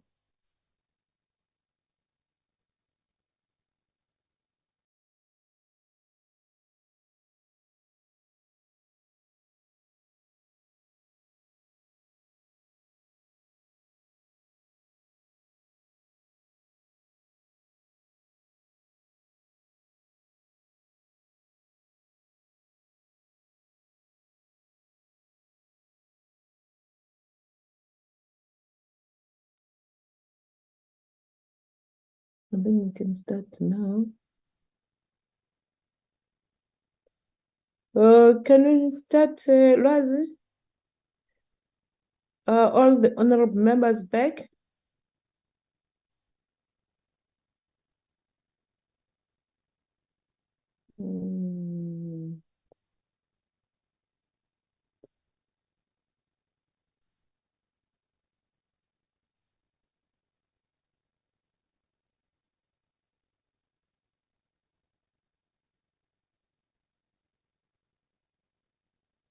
Good afternoon, Chairperson. Yes, Lwazi. Yes, we are correcting, Chair. Okay, Lwazi. Thank you, Chair. Thank you so much. Honorable members of the Portfolio Committee of Public Works and Infrastructure, Minister of Public Works and Infrastructure, Deputy Minister, Chairperson of the Board of CBE, the CEO of CBE, Chairperson and the board members that are part of the meeting, CEO and the management of CBE. Good afternoon to you. This is the last entity that we are going to be dealing with as part of us preparing the BRRR, being informed, of course, by the audit outcomes, as we had a meeting earlier on in which the Auditor General detailed the performance of this department and its entities. We welcome you back, those that were with us in the morning, and welcome you, CBE, the chairperson and the board, CEO and the management. I now invite you to present to us the report. Dr. Msizi, or maybe let's allow the chairperson first to introduce the report. Let's allow the chairperson before you, CEO. Thank you, Chairperson. Good afternoon to you and to the honorable members of the Portfolio Committee of the Public Works and Infrastructure. We would like to take this opportunity to thank you for giving us this opportunity to come and present the annual results for the Council of the Built Environment. With me, I've got the delegations from the Council of the Built Environment. We've got myself as the chairperson of the board. We've got the deputy chair, Ms. Maraka. We've got the CEO of the Built Environment, Dr. Msizi Mieza, and the executive committee of the Built Environment, Ms. Tebaka Zimoyo, our Chief Transformation Officer. We've got Ms. Sari Tribi, the Chief Financial Officer. We also have Ms. Tabisa Mtati, Chief Shared Services Officer, and Mr. Manamela, Puti Manamela, the Manager for Monitoring and Evaluation. So we'll take you through the CBE submissions, which it will be presented by Dr. Mieza. Thank you once again for giving us the opportunity. Dr. Mieza, I hand over to you. Thank you. Good afternoon, Chairperson Tobongwane and committee members. I also like to greet the Minister, Minister Zikalala. I also like to greet Deputy Minister Benny Swart, Chairperson and the Deputy Chairperson, Acting DG, as well as my colleagues from Public Works, Mtombeni and the other colleagues. Chairperson will fly through our presentation that was sent to the committee members. just to take you through some of the issues and the highlights of our deliverables that we've achieved in the last financial year. So the second slide really presents the context on what we'll be covering. And it's in 8 parts, but obviously some of the stuff we'll quickly go through them. And our main focus will be on item 5, performance information. And then we'll conclude with some of the governance matters and financial information. And also just reflect on some of the HR matters that we've confronted with. The next slide, Chair, I think it's important that obviously we state the obvious in terms of what it is that we've been called to present to you. Chairperson, over the past couple of years since I've been in the organization, one of the observations that one has made was that there is a limited understanding of, not by the committee, but by the industry itself on where CBE is located within the broader scheme of things. So we thought it's important, Chair, that whenever we get platforms like this one, we restate what we thought initially was known, that CBE is one of the entities that falls within public works, accompanied by Agreement SA, CIDB, and IDT. I think my colleagues presented this morning with Lala and the colleagues. And we're one of the entities that within the family of public works. Ours really is about driving the transformation of the professional, built environment professionals, as well as the sector itself. That's really what our mandate is about. Obviously, there are other things that we do in relation to the task that has been given to us by Parliament. So we try and make sure that, Chair, we use the platforms to locate CBE in the broader context. The next slide really, Chair, what it does then, it then say, within the CBE, we've got 6 professional councils that were approved in 2000 by the Act of Parliament, namely your architects, landscape architects, engineers, property valuers, and project managers and construction management profession, as well as quality surveying. In appreciating that the built environment profession is made up of a number of line function or sectors of profession, we have then since entered into working relationships with the environmental practitioners. Normally they do EIAs, the water use licenses, they do environmental management reports before development can take place. We also entered into a working relationship with the South African Geomatics Council, as well as town planners. Those 2 councils fall within the Rural Development and Land Affairs Ministry. The other one falls within the Environmental Ministry, Minister Baba Chrissy. So that's really what makes the CBE family. And the minister, when he was composing, or she was composing this current board, he went then further to nominate the additional members from these 2 councils, from these 3 additional councils, to serve as in terms of the CBE Act, but not necessarily as representative of the other council. So that's really the context in which, Chair, we're presenting our input. We've started working around some of the programs that relates to those 3 councils to ensure that as we come to the committee, we begin to actually reflect on the work that they do, just so that we can give a comprehensive picture. The current annual report that we're presenting was anchored on 3 areas. That was about transformation or transforming the built environment sector, creating built skilled environmental professions, working with universities, and the last one was about working with previously disadvantaged individuals, mainly women, and ensuring that we empower young people and also target people living with disability. That's really what anchored our program for the year under review. Obviously, the vision, I mean, as we conclude this term of office and the board has started re-envisioning CBE for the next administration. So some of the issues that we are looking into is the vision. But the one that we currently had was in relation to how do we use intelligence and be inclusive and adapt to the ever-changing environment for the future in the built environment sector. Our mission was really to regulate and advise the minister and in relation to some of the issues that are emerging from the built environment. And the last one was about, yes, we have a regulatory responsibility, but we need to ensure that there is value that is derived from the work that we do. And then the next slide, really what it reflects, it is basically that the work that we do has to then respond to the broader government programs and be guided by how government does its planning in terms of input, activities, and output and outcomes.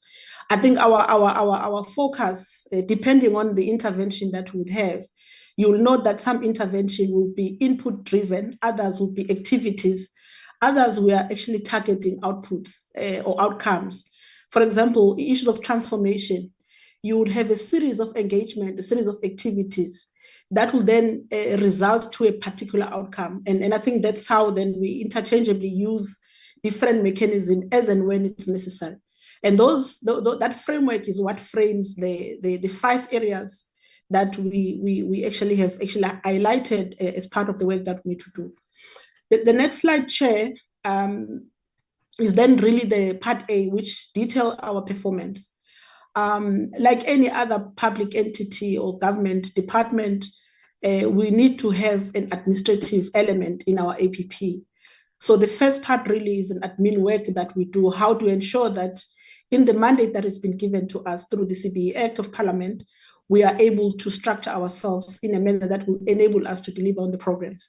The next 4 program really begins to thresh out some of the issues that we think are important, because as much as we want to pursue transformation, want to pursue professional registration, want to ensure that there is access, I think in the main, what professionals raise with us consistently is about programs that enable them to participate in the economy, because ultimately they have skills that needs to be procured by either private sector or the public sector. How to ensure that we create those mechanisms to enable them to participate in the economy. The third one relates to the skills and capacity development. It's an ongoing program. Usually we do this with councils, universities, public entities, and government departments. So there are a number of interventions that we do besides what is in the APP. The last 2, one relates to research and advisory. One of the key mandates we have is to advise the minister and the ministry and government on some of the issues, one that relates to regulatory environment that impacts the built environment sector, 2, on some of the future thinking that needs to be pursued. Recently, we had a climate change a conference, which was led by Minister Zikalala. I think in the main is to say, as the built environment sector, we need to start thinking about the impact of climate change on the work that we do. The last one is really the crux of why CBE exists. We are a regulator. We are an appeals authority of the built environment. If everything else were to be taken away from CBE in terms of the government agenda, the regulatory function of CBE will remain, because that's really what the anchor of the work that we do. This one really, Chair, is about the work that we do when there is either a member of the public, which unfortunately we're beginning to see members coming forward raising issues, be it of quality of work that is done by professionals, be it the manner in which our professional council handles some of the issues, be it issues of governance within the space that we're operating in. And also the question that they raise is that we need to start thinking about expanding our mandate beyond the urban areas. So Chair, out of the 18 indicators that we have, we only were able to achieve 15, which translates to 83%. I'll then tabulate that or explain some of those ones that we could not achieve, and maybe provide reasons that we were able to advance through council. The other aspect, Chair, that we wanted to bring to your attention, obviously the year under review was also impacted not only by the budget cuts that we all experienced in the country, but I think CBE, because we depended mainly on the government fiscals, and so that has an impact on us mainly when some of the changes happen. The last 2 points relate to some of the executive resignation that we experienced. Obviously, we're able to continue with the team that we had. Hence, then when we came to the committee, I think to present our 4th quarter report, we did indicate that we'll be recruiting, filling up those positions of the senior executives. Indeed, we have done that. So we had resignation around November, and by the beginning of the financial year, we had the fully fledged complementary staff, with an exception of the CFO, who started slightly later. But she was an internal candidate, so I think it was easy to transition. Chairperson, just to highlight some of in terms of Program 1, we had activities that were planned. We had 4 targets, and all of them were achieved. Those programs really were about how we govern the organization. And the other point, Chair, in relation to Program 1, which I think it's something that sometimes we tend to downplay in the context that it's taken for granted. CBE has, I mean, when I joined, I think I was advised by one of the committee members that you are joining a clean audit organization. I think it was you, Chairperson. And we've been able to sustain that. This is our 7th consecutive clean audit as an organization. Obviously, our view is that it is important to ensure that our governance issues are up to date, but at the same time, we balance that with the mandate that has been given to us. So we were keeping our eyes on both, but ensuring that we don't drop the ball when it comes to clean audit and how we run the organization. So we continue with that, Chair. The next slide that I would like to reflect on is really about the work that we do. We've taken a posture, Chair, that we're not gonna go on a marketing and communication drive, but we want to communicate the mandate and the work that CBE does. So when we talk about marketing and communication, it has to be understood in that context, that we're not going to have billboards that say, hi, CBE is a government entity. We're going to say CBE is a government entity. This is what it does. And this is how we can assist you as a member of the public. This is how we can assist you as a professional. This is how we can partner with government in ensuring that we advance the mandate of government. So that's really the marketing program that we have adopted as an organization. The other point, Chair, is the issue about levies that we derive from professionals or from councils. We're able to achieve some of the advances around it. The next slide, Chair, in relation to Program 2, it's really about the essence of what we're trying to do. One of the focus that we've actually pursued in the previous financial year was to begin the work around how do we not only empower women in the built environment, because we can't lament the fact that in our sector, we've got 14% representation. The number keep oscillating between 14 and 15. But for the point I want to convey, we've got 14% representation in the built environment, which is a low number when you compare to the number of women in the country. However, we have taken a decision that we're going to actually have targeted intervention led by women. Obviously, we participate in some of those programs as men in the industry. So we're able to convene a series of engagement wherein we discussing not only issues of tendering, but issues of how do you become a successful professional in the industry that is dominated by men. So women are giving each other advice. And we've seen an increase in terms of attendance and the kind of feedback we get in Chair. It's something that is giving us hope that indeed, if we continue at this rate, we'll be able to make advances and start flipping the numbers, and women will also feel part of the program that we are running. So Chair, those are some of the series that we continue to have. It's not just engagement, but I think there are programs that we develop arising from that. The next one, Chair, I think it's an area which is understated. We tend to have a celebratory event depending on the announcement made by government, but we have taken a conscious decision that in our sector, there are colleagues who are living with disability. And I think we need to find a mechanism of ensuring that we support them. Just to digress slightly, as we move towards the Disability Rights Month, we will be convening another engagement, which will be led by the ministry and the minister, to ensure that we bring to the fore the challenges, not only challenges, but also the programs that we intend to implement through the Department of Public Works and other departments to support the colleagues that are living with disability. The next slide, Chair, Chairperson, it's just really a continuation. There was a program that we also implemented. At some point, Chair, we had a number of young professionals or students who whenever we engage with young people in universities, wherein they will raise issues, one, of access to funding. So we started a program with Phoenix, which was a program where we were trying to give opportunities for young people and raise funding. Unfortunately, we did not get traction in terms of raising enough funds to finance some of the students who had come forward to request support. But obviously, with the engagement we're having with the department, we've been able to kickstart the process of getting the department to support some of those young people who are currently studying, but they are not able to proceed with their studies. Through the intervention by the acting DG, we're able to place unemployed graduates within the real estate management department on a 2-year program.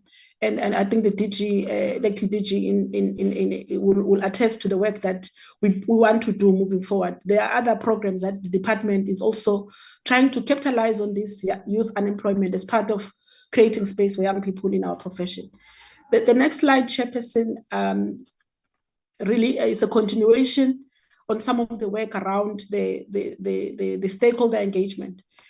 We have transformative collaborative committees that we chair, that are chaired by the chairperson. And in the year, we're supposed to have 3.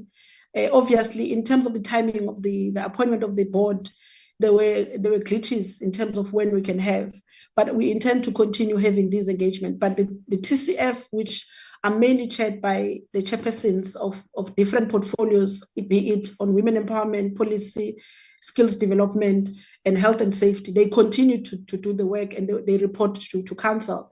We were intending to have a national stakeholder forum engagement in July, but it was postponed. And I think through the chairperson and the ministry, because there was a view that they would like the ministry and the deputy minister to come and address some of the issues that are impacting the industry, i.e. the procurement bill. One of the chairperson from the portfolio, from the TCF, was invited by the parliament to make a submission on the procurement bill arising from the work that is done by the team. So maybe that we'll also share that information with the ministry as well. The next slide, Chairperson, deals with the professional development and capacity. Basically, this work, when we started, the board at the time challenged us to adopt a DDM model in doing this work. And we then started to say, if there are 44 districts in the country, how best to work through municipalities, working with other sitters and public works to ensure that we cover a broad spectrum in exposing young people in the profession, but also in supporting municipalities, working with SALGA around the structured candidacy program that we are running together with our councils. Obviously, because the country is vast and CPE we're based nationally, and we don't have enough footprint. And I think it's the work that we are beginning to do with the current board on how best do we make the CPE presence in 9 provinces using public works offices that exist currently, and also tapping into the other colleagues like your CIDB. They've got presence in different offices. So those are some of the modalities, Chair, that will enable us to broaden the accessibility of our profession.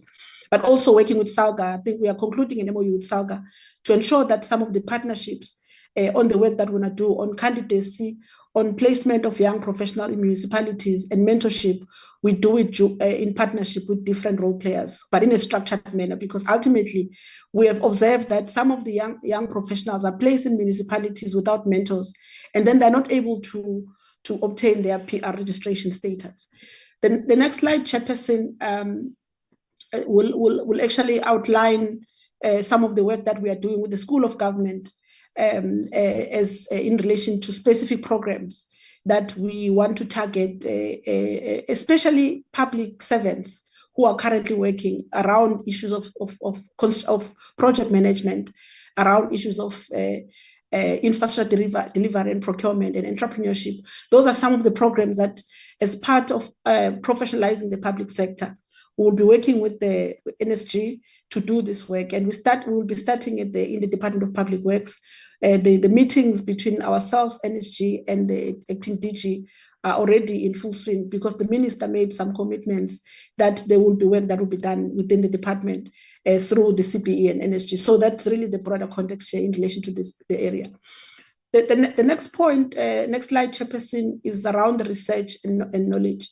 I think, Chair, we make this point sharply that we are not a research organization, and we accept that. But for us to be able to give the ministry and government advice that makes sense, it has to be premised on empirical data, on research that is rigorous and based on ethical and methodology that one can say we had research, not just broad statements.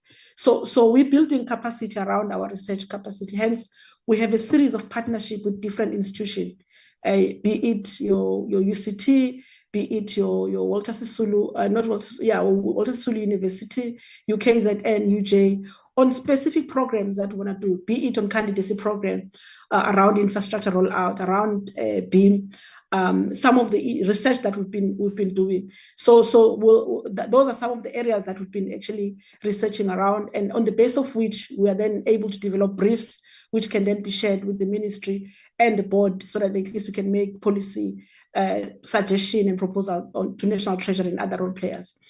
The next slide, Chair, which is the next point, Puti.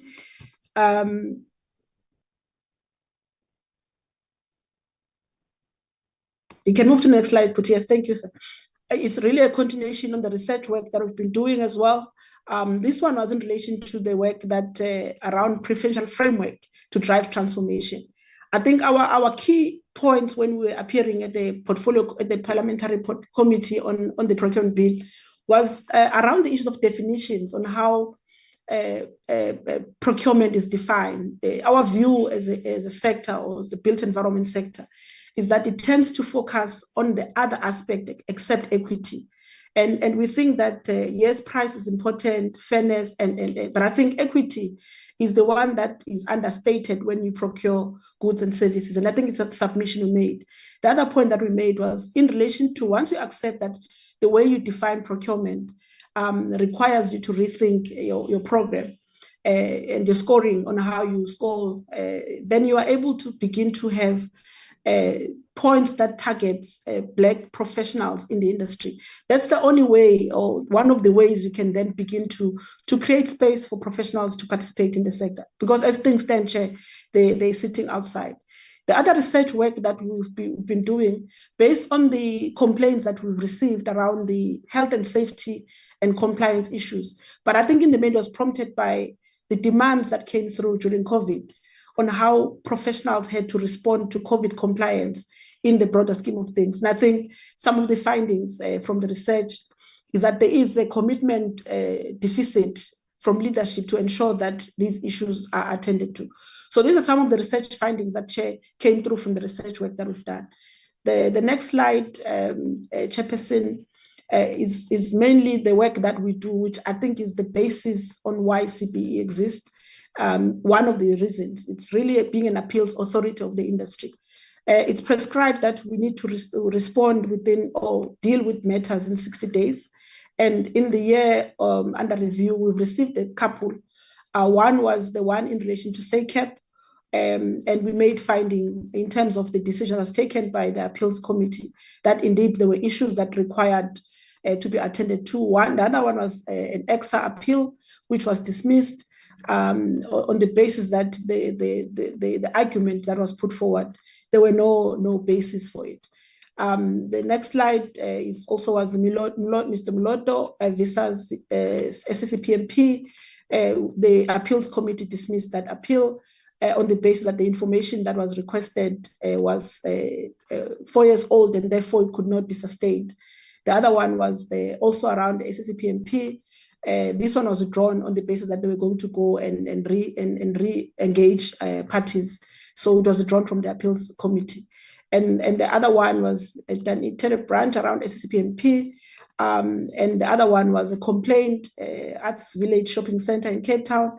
I think we're able to make progress. This one is in relation to universal access, where one of the functions of the CBE, where we get complaints by members of the public where they will raise issues that a shopping mall, in this case was 3 Arts Village, was not accessible from a wheelchair point of view. We're able to engage with the developers and the mall project managers. They were able to address the issues. And I think those are some of the projects, Chair, that we pride ourselves with, that we're able to make those kinds of impact.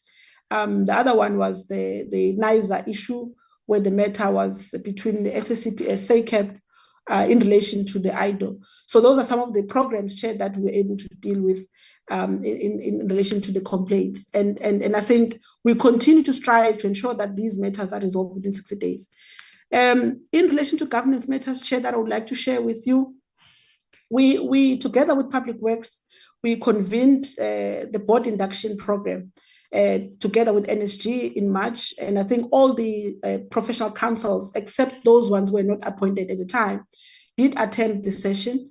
And we think it was a good intervention because sometimes we take these things of governance for granted. And I think colleagues, board members, they will not necessarily do things intentionally. It's because maybe they're not aware or they do not know. So I think those are some of the interventions that we made around governance issues. So there was an inauguration of the board led by the department, and 2 council members that were appointed by the minister have been also been replaced. And I think the minister has actually submitted the additional members of council that were still outstanding. So we have a fully fledged council that is currently in place at CBE.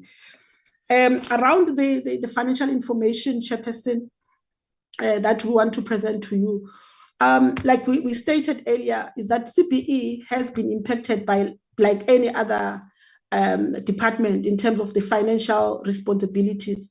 And I think we try to ensure that we work within the parameters of the law.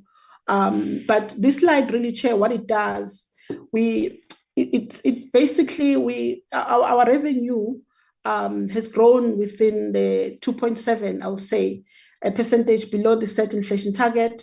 And our cash surplus was received in 4 tranches from Department of Public Works. And I think our levies that we receive from the councils were less than what we expected. And I think, Chair, there are a number of issues there, which I think the board is dealing with. One, our levies have not been increased since I don't know how many years. And I think we want to engage with council to relook at some of those levies. But the second issue is that because the fluctuation that we are seeing when it comes to council members or professionals registering with different councils, and I think due to a number of reasons because of the work issues. So I think that's really the issue. But I think in the main, within the parameter. The next slide, Puti. Our overall budget expenditure, Chair, had a variance of 4.6%. And in terms of the amount, is 2.6 million rand that was not spent. And in relation to the areas where we did not spend on program 1, we had a budget of 1.9, and the budget that was allocated for the 20-year review, which we are currently doing at this point. The reason why we could not proceed, Chair, at the time, we went through an SCM process. We were not able to get a suitable candidate, and then we had to restart the process.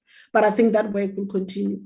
On program 2, Chair, we had an overspending of about a small amount, 243,000 rand, but it was due to the issue of capacity, because we had to then start insourcing interns to ensure that we augment the capacity in that particular area.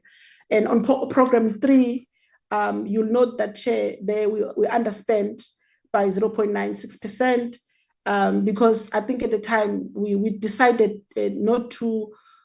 I think I'm happy that government has taken a similar decision, that we manage our travel budget. So sometimes when you have a budget of traveling and then you want to contain how colleagues travel in the organization, it can also result in underspending. So that's really why we underspend on that on program 3. I think in the main we're saying, if the meeting can be held virtually, let's rather opt for that than just trying to spend the money.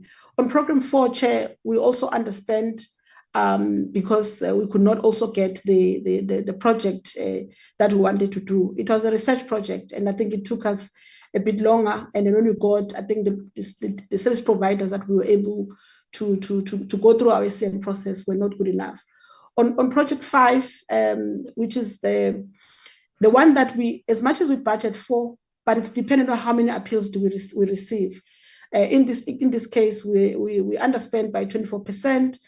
Due to the appeals committees obviously, like I say, it's unpredictable because if we receive one appeal, we won't spend the money that was assigned for that particular function. On asset and liabilities, Chair, we have commitments that we've attributed to in relation to our move to our new building. We had actually, and our lease with the previous landlord ended, so we moved into a new building, and I think that also changed some of the modalities on how we spend the monies that was assigned to that. We also migrated into cloud contract or cloud migration that we did, and I think we also were able to manage some of the costs moving forward through some of those interventions. I mean, I can make a point with the accommodation that we got. We are now in an open plan setup. In the past, it was office bound, so we thought we need to reconfigure the office arrangement. The next slide, Puti, that basically I would want to restate is that we continue to receive a clean audit.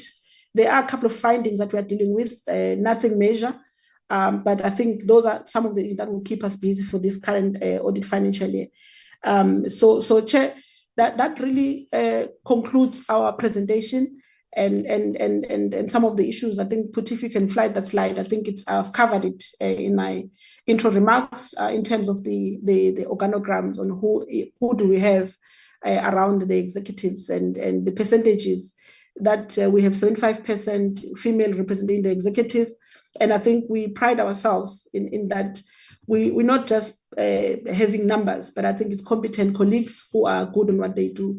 And obviously we have to present this information so that at least it is accessible to you committee members. That Chair concludes our presentation to you. Thank you very much.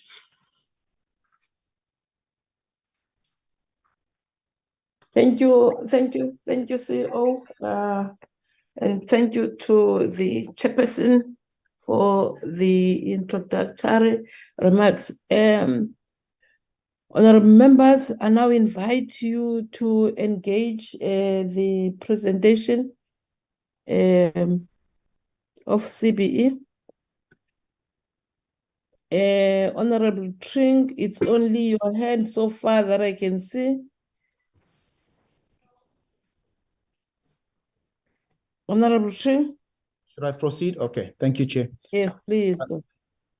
Chair, I firstly just want to say that we welcome the clean audit as well as the progressive clean audits that have been achieved over the last few years, and certainly would hope that this is going to be the trajectory going forward, and we will not see a slump in this type of performance.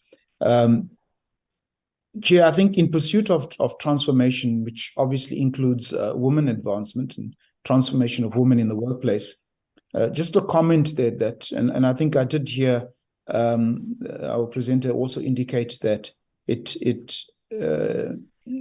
professionalism is not going to be sacrificed. So I think in pursuit of transformation and women advancement, it certainly mustn't come at the cost of excellence and professionalism. And so CBE must continue to promote excellence and professionalism within the entity itself and with the other organizations with which they work. Then under Program 4 under Finance, research and advisory, there was an underspend there. Chair, I think that if one looks at your progressive institutions and progressive governments and entities, you will find that research and development in particular is taken very seriously.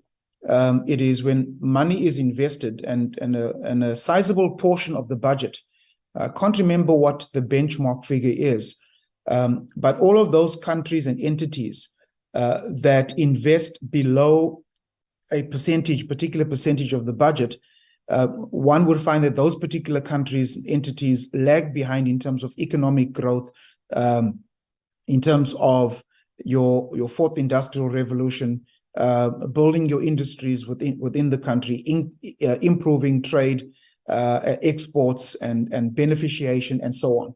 So I think it's one of the negatives here that there was an underspend under the program 4 on research and advisory.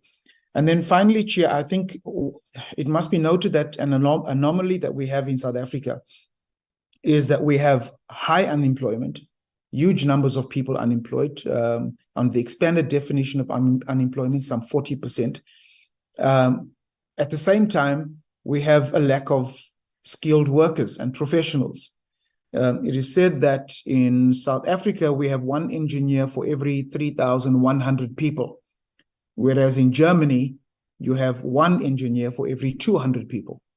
And then again, if you compare the economies of Germany and South Africa, Germany is about the 4th or 5th largest economy in the world.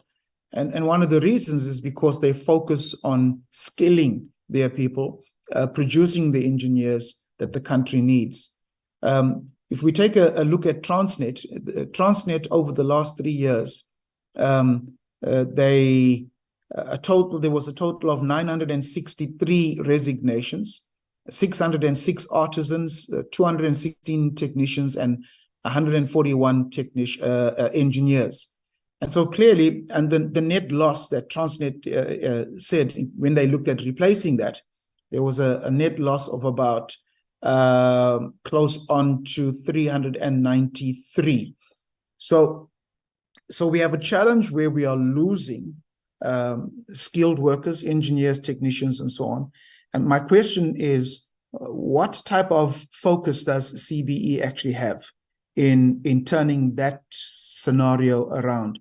Lack of skills, particularly within the field that CBE is involved in, with your architects and the engineers and within the built environment. What focused programs does CBE actually have in turning that negative trajectory that we have around? Thank you, Chair. Thank you, Honorable Trink, Honorable Matebula, Honorable Van Schalkwyk, following Honorable Matebula.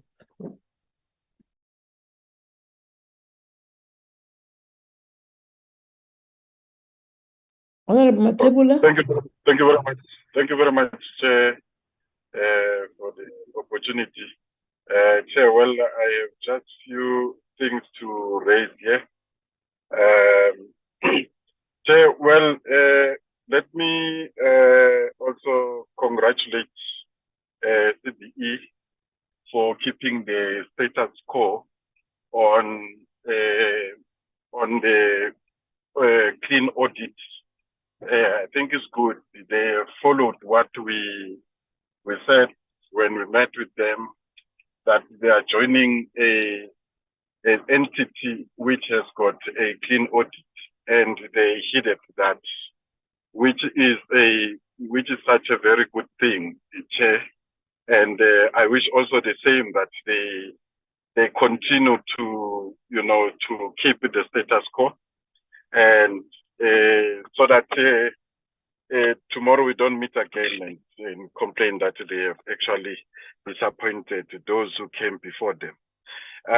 Chair, I also just want to raise the matter with regard to people who are living with disability.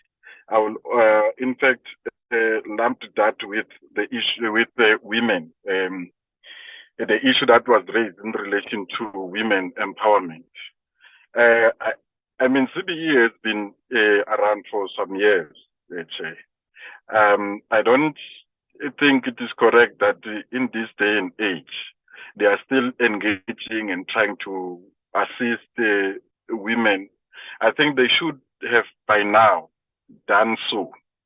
However, Chair, I do applaud them on the fact that they are looking at ways and means to assist people who are living with disability and women in terms of empowerment. Because when you talk about women, as it has been indicated, that they assist them, they are assisting them in an environment which is male dominated, or which was male dominated and still male dominated.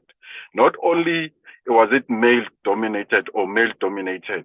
It was male dominated in particular by a white minority mix.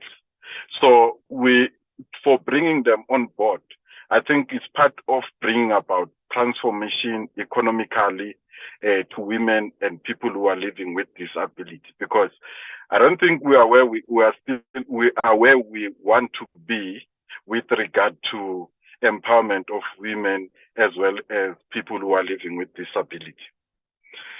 And Chair, I must also, I just want to check and commend the CBE for, engaging with the graduates, in particular the youth. Chair, we've got about 40 to 42% of unemployment rate in South Africa. 60% of those are young people. And young people, they need opportunity to acquire skills and to acquire jobs, because we all know that the future lies in the hands of young people. Now, if you come up with programs that would assist to elevate and bring down the number of people who are unemployed, in particular young people, I think that is commendable. And Chair, I just want to check as to the number of young people or graduates who have been placed, as to how many are those, so that one is able to see and compare if there's a movement come, the next report, even if maybe it might not find us, but those that will come after us, they must know that how many graduates were assisted. And Chair, I also, I see that of their budget, they've spent 76%. And I see that the intention was to spend 100%, of which is good. Now, it is indicated that it's because of the appeal that they, that they were engaged on. So hence they could not spend 100%. Now, I just want to check, is it only the issues of appeals, or there are any other issues that might have hampered them from spending 100%? I see that they've spent 76%, which of course is good. One issue, the one last issue, but one, Chair, is in relation to irregular expenditure and wasteful expenditure. On Tuesday, it was reported to us to say that the entities, all of them, they are engaging in irregular and wasteful expenditure. That's a report that we got from the Office of the Auditor General.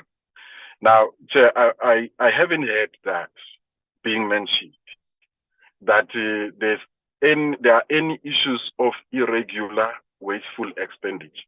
So hence I'm asking if there are any issues, maybe it's an oversight, by mistake it was omitted. Maybe, of course, there are no such issues. But one last issue, Chair, is in relation to litigation. Are there any issues of litigation against or for the entity? And I want to check if there are any. How much have they spent on litigation, or what is their litigation bill? Thank you very much, Chair. That's what I wanted to read. Thank you, Honorable Matebula. Honorable Van Schalkwyk. Thank you very much, Chairperson. And thank you very much to the entity for the presentation that has been made. I think, let me just greet everyone again, Chairperson, and also the leadership of the entity. Chairperson, I am partly or mostly covered by the previous speakers. My other issues are just in terms of the challenge that they identified on establishing functional database of built environment mentors. Can we get an indication of what these challenges are that they are experiencing in ensuring to get mentors, and also in terms of the ensuring that they transform this industry of both environment professionals. Also, Chairperson, we've been vocal about this candidacy programs and the need for that to bear fruit in terms of professionalization of candidates.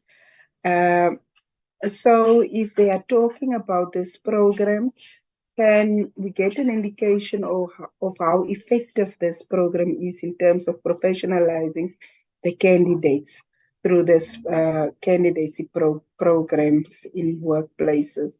Then, Chairperson, I think I need to echo the same sentiment as the previous speakers in terms of congratulating the entity as well as commenting them with the fact that they received a clean audit. It shows how serious they are in terms of dealing on their mandate. But when I look, Chairperson, in terms of the 34.8% vacancy rate, I'm noting it with concern, Chairperson, especially with regards to the 24 unfunded vacancy. How are they planning to get rid of these unfunded vacancies or to fill that? What is the plan that they have? Because they've mentioned that they're going to phase in terms of prioritization. But how long will it take to fill all these unfunded vacancies? Once more, in the taking into consideration our unemployment rate that we are struggling with in our country. So just commenting them also, Chairperson, in establishing in what they are trying to do with this effort of mentoring the youth, the unemployed, and youth-owned businesses, growing entrepreneurship, providing work exposure for unemployed youth. That's the kind of initiatives that we really value and we need to bring to the fore, because we are so easily criticizing when we see some things are not being done according to the expectation. But even though the progress might not be like we want it to be, or the impact might not be, but at least they show the level of commitment towards ensuring that they at least address these issues. Thank you very much, Chairperson.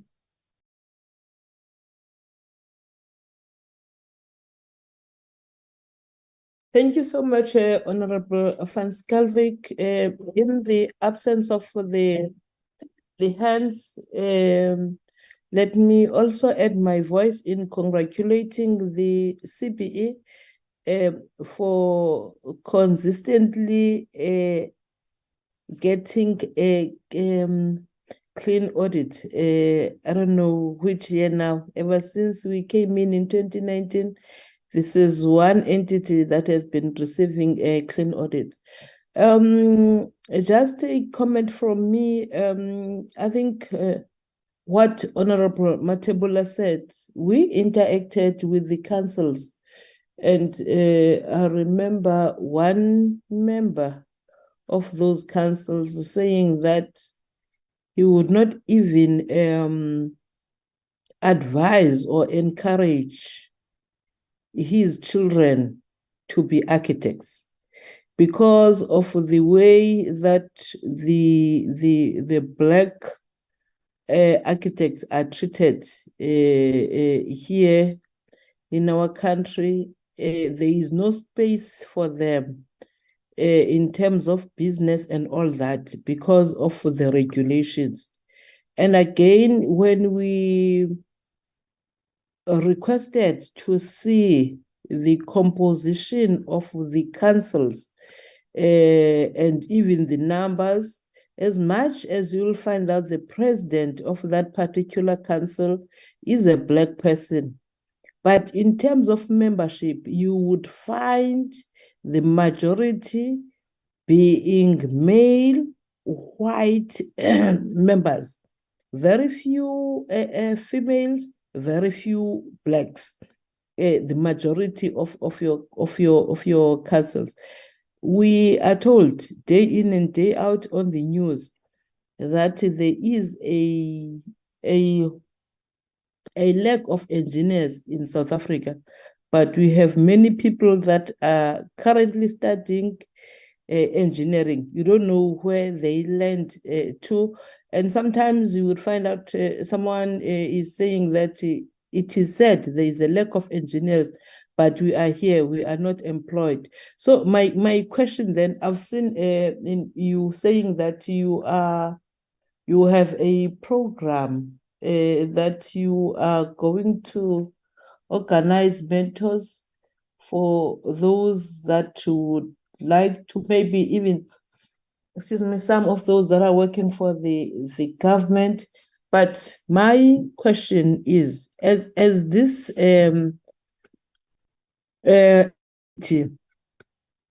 what are you doing to ensure that we have more Black town planners? That's one. You will find out when you asking for a town planner, you will go up and down. How do you encourage? I know you are a regulator, but how do you encourage that young students, when maybe they go to university, starting there in high school, that they may take go and study to be town planners? How do you encourage young people to be engineers and all that, so that they can participate in this built environment? Because I think the real transformation we will see when we see a change in the composition of those councils. Thank you.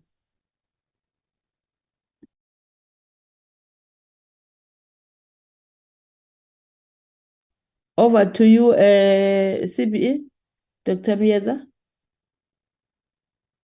No, thank you very much, Chair. I'm not sure whether Chairperson Jali would want to say something before or you'll speak after we've responded to some of the questions.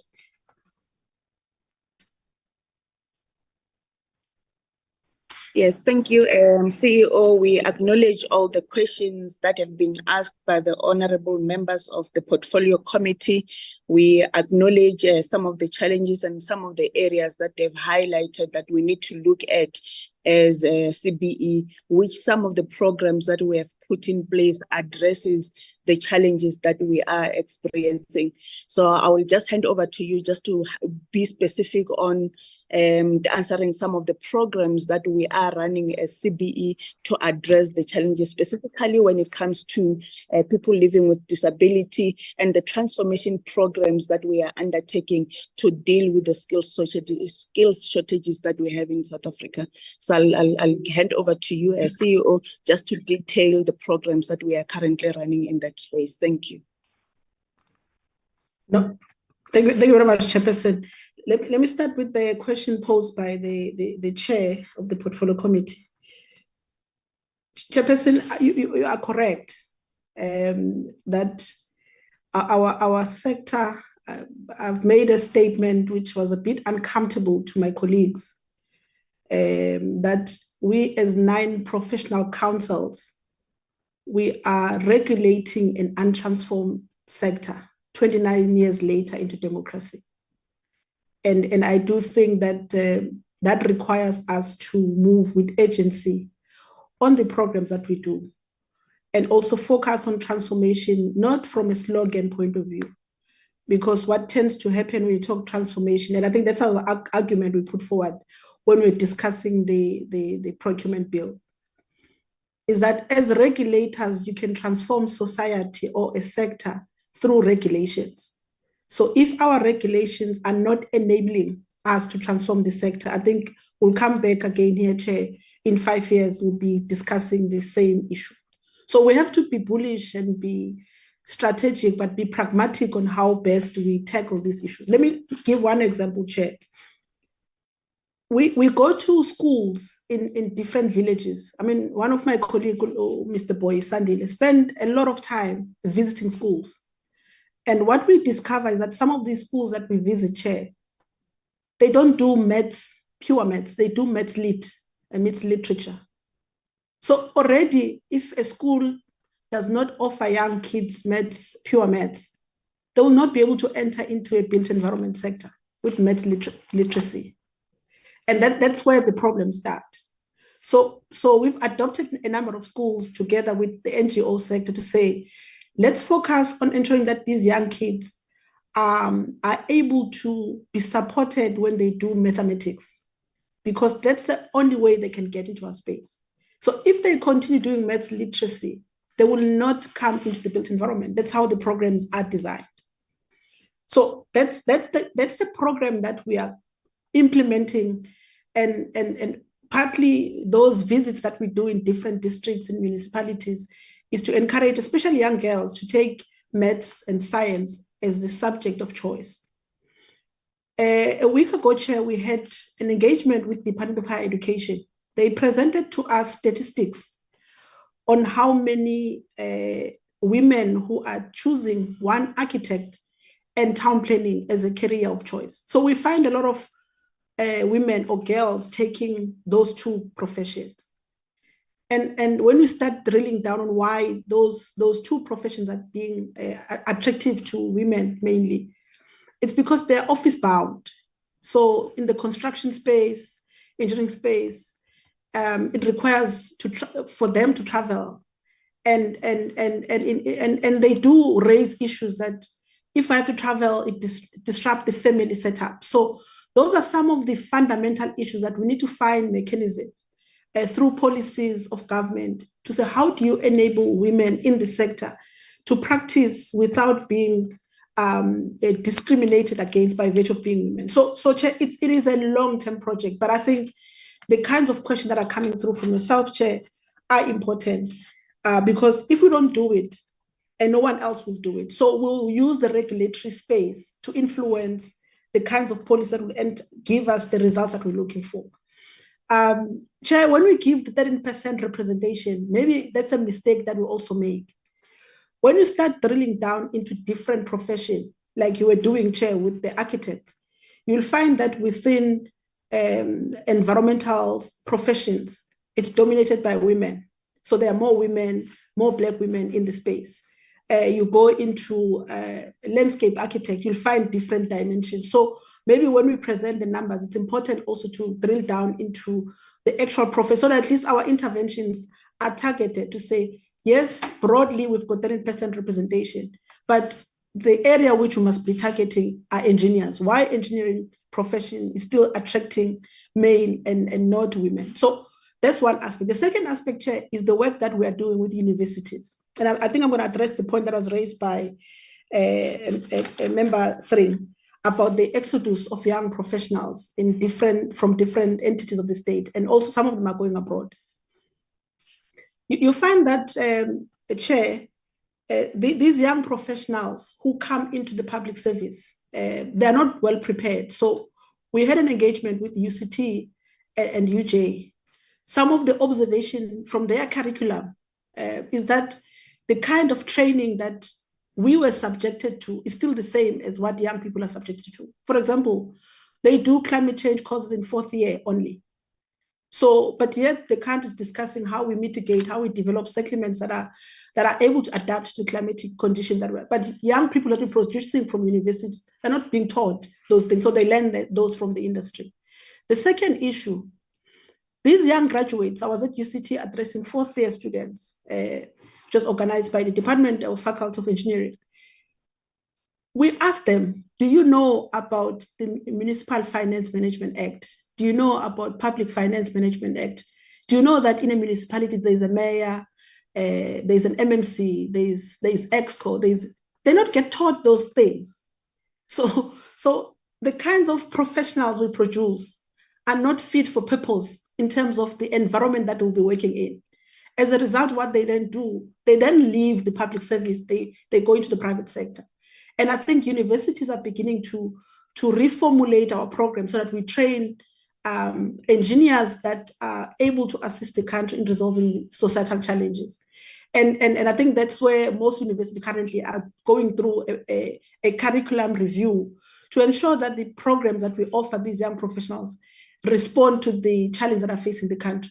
Because the question that we're posing to universities when we engage with them, as directed by the minister, is that why is it our professionals are attractive to countries like UK, Australia, and the Asian countries? It's because we have good programs, but these programs are not attractive to these young kids in their country of birth. And then what they do, they then leave. And I think those are some of the balancing act that we must deal with. But I think the point that Member 3 is raising as well, which I think it's about also the environment in which professionals' advice is being taken into in the public service. And I think the minister made a call that we need to professionalize the public service. We need to support those colleagues who are working in public service who are not professionally registered, because currently they are being subjected in doing things that they're not trained to do or they do not have capacity to do. So I think that's also the work that we are doing as part of the professional framework that was approved by Cabinet. The Member Skalvik raised a couple of points which are important. And I think this has also gotten us as CPE into some hot waters. In the past, we had a group of mentors that we had procured through a normal procurement system. And our view is that if you look at other professions, be it a legal profession and in the army, people are supported to become professionals without necessarily expending a lot of money. So our view, which we have observed, is that professionals in the built environment, they are reluctant in mentoring young professionals unless they get compensated. We accept that there will be monetary and expenditures that they will incur. But our view is that if you place a young professional in a municipality in Dawu without a chief engineer, then you need to augment that with a mentor who's not coming from that area. And I think our proposal, which we've made in areas like the King of Talingebo, for example, where we're saying, let's look at a model of a shared service model, because to attract engineers in that area, it's not easy.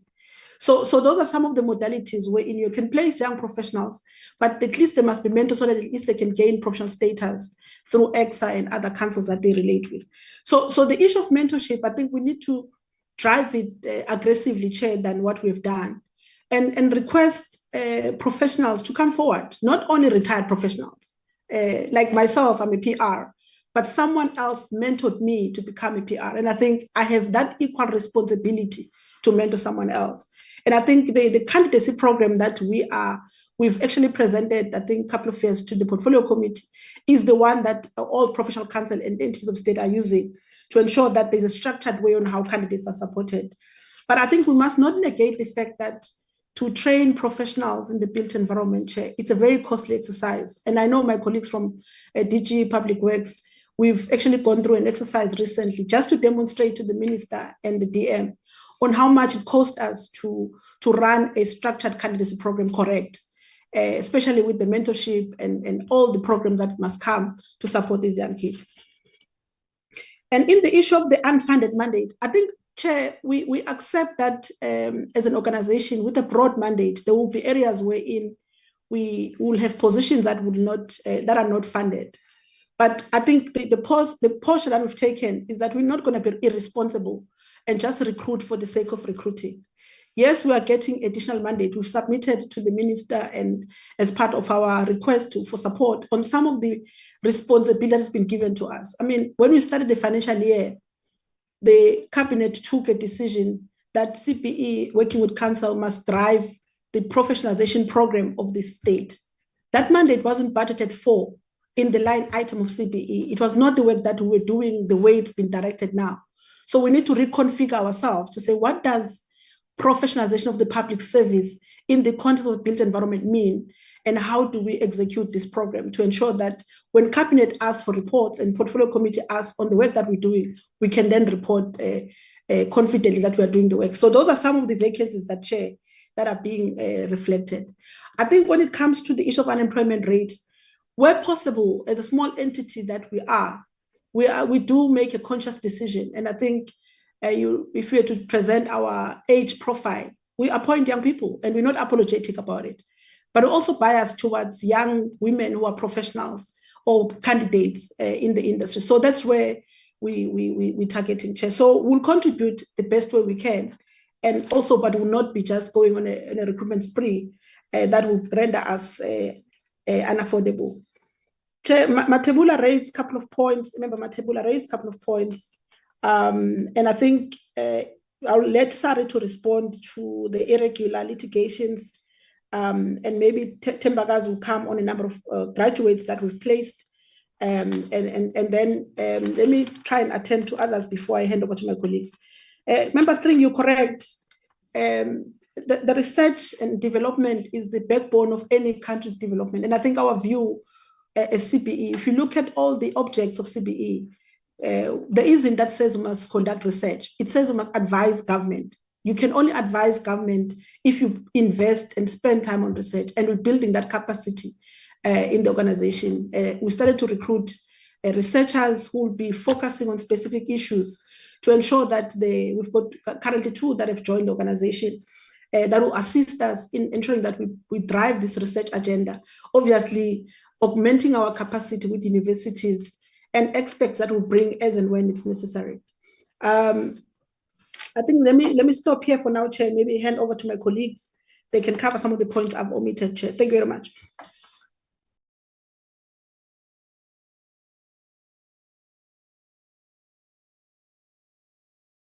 CFO, you can start, Chairman. Thank you, CEO. So just to attend to the members' questions, firstly, thank you, Honourable Member Matebula, for the questions.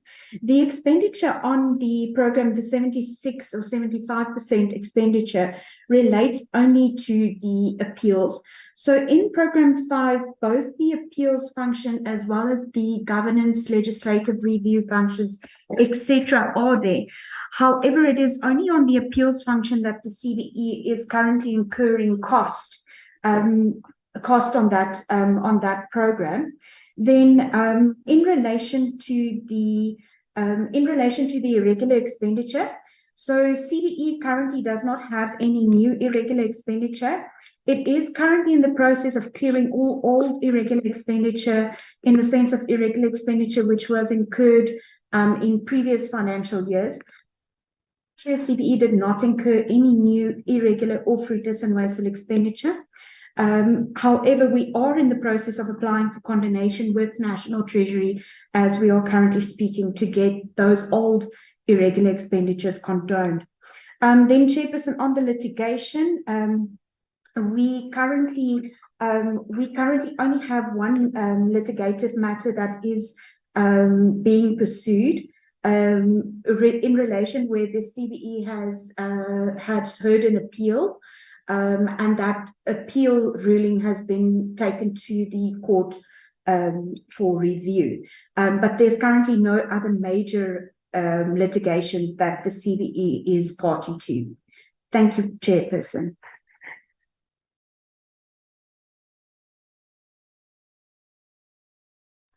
CTO, you can come through, Tembagazi. Thank you, CE. Good afternoon, Chairperson. Greetings to the Honourable Minister and Honourable Deputy Minister. Good afternoon to the colleagues from DPWI.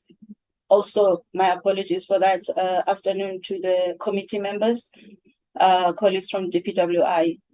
I just want to come in, and in fact, CE has covered me well on my responses, so I'll just follow according to the members, the way they spoke. Chairperson, Honorable Committee Member Trink spoke well on the matter of transformation and how do we then maintain the issue of professionalism.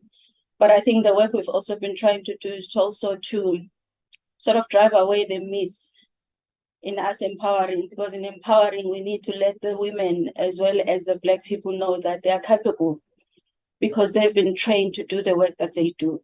So in the programs that we're developing, it is to empower them to be confident. And it also comes with this professionalization framework that we're driving now in terms of ethical conduct of professionals.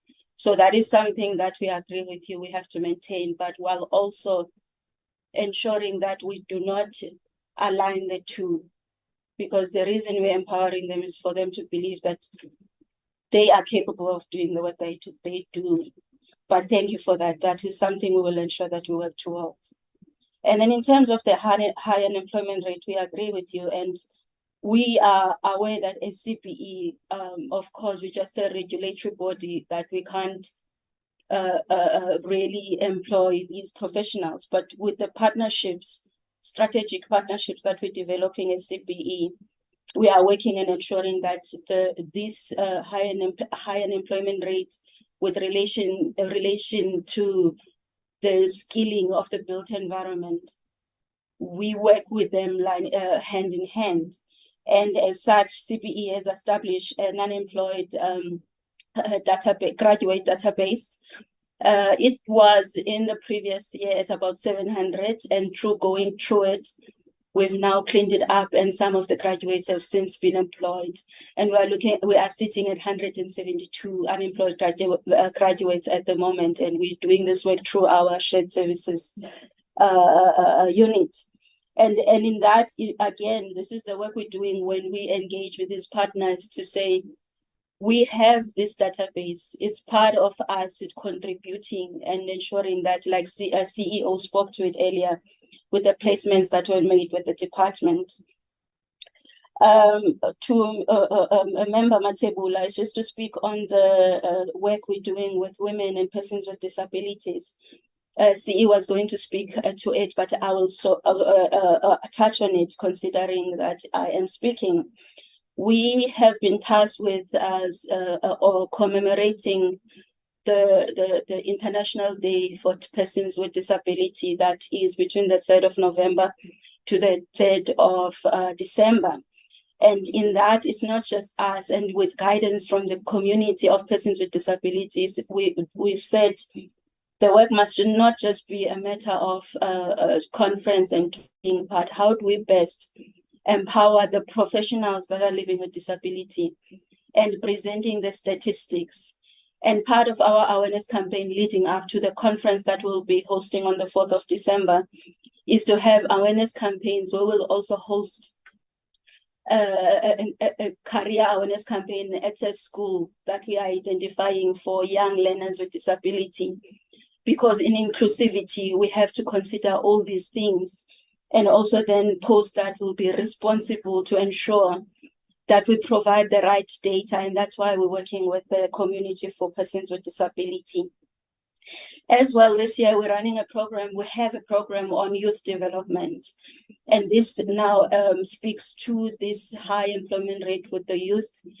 And we are saying we need to go beyond just talking about employment. How do we best support young people to start up their own business, and also to ensure that they're empowered with the right skills to run these businesses? And of course, through partnerships, we work closely with our sister entity, CIDB, as well as the Department of Public Works, to ensure that there is they get access and an opportunity they deserve with all these infrastructure projects that we run.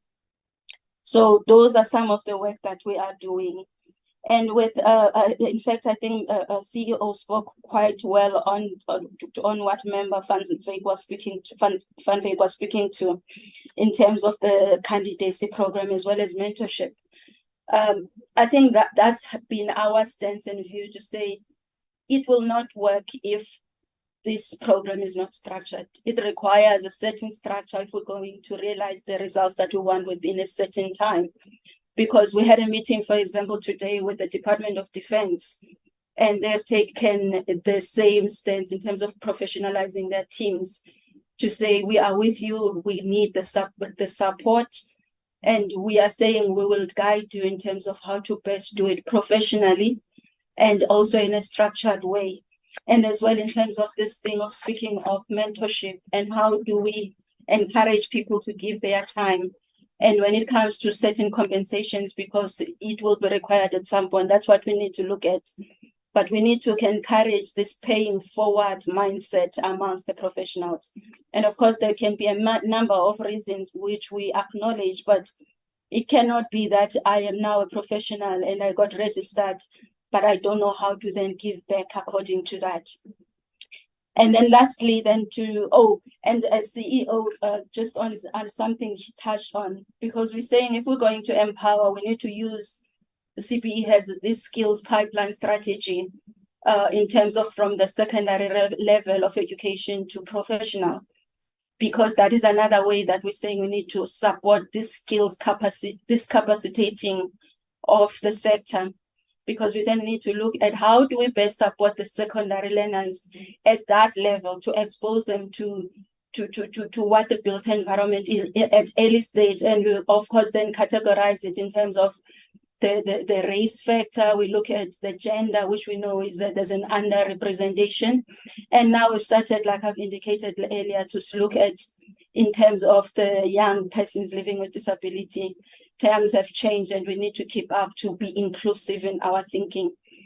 And then just lastly on Chairperson, in total agreement with you. And in fact, in this, NCE spoke in terms of that to say, we just present a number, but we need to then delve deeper to say, yes, we have a 15%, we have a 14%, but where do the numbers lie? Because then it informs the type of campaigns we then take on and the type of career development plans and skill strategy that we need to develop. It has to be informed by what is currently on the ground. And I think it was one of our discussions to say, we cannot stop young people from being interested in working internationally, because that is why we've got these international agreements. But also we need to make our space attractive for young people to want to stay and develop the infrastructure as we want to develop it. How do we balance the two?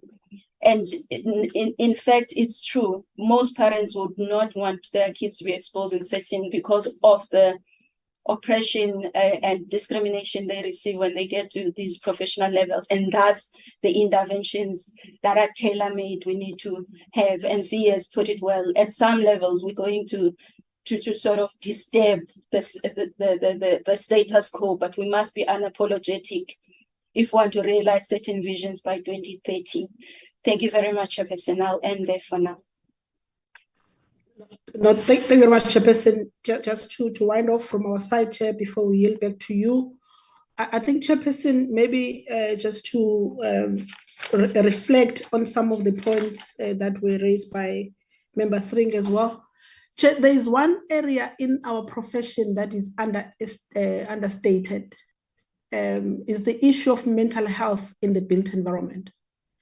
And it's beginning to come up in terms of how professionals who are supposed to drive the creation of livable spaces, infrastructure that support growth, to enable access to services to communities, yet their mental state is not well looked after. I'm not talking about the work that is done through HR, the kinds of pressures that they find themselves in the nature of the work that they do.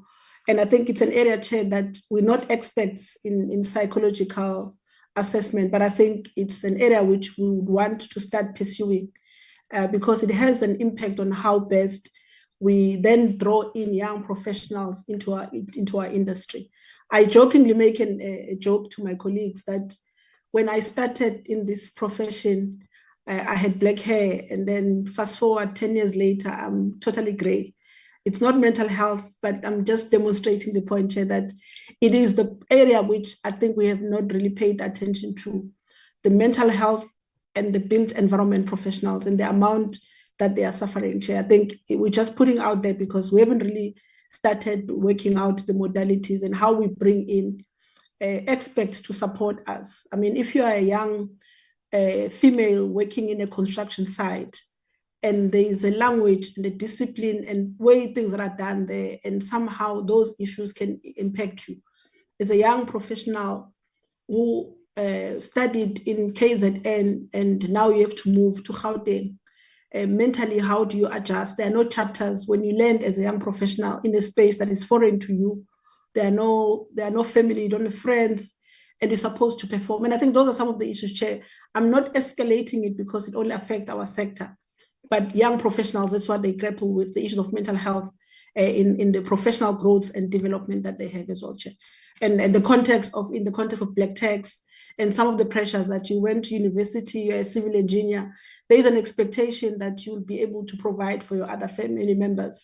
And yet the country is experiencing high unemployment rates. So those are some of the issues, Chair, that we also want to pay attention to.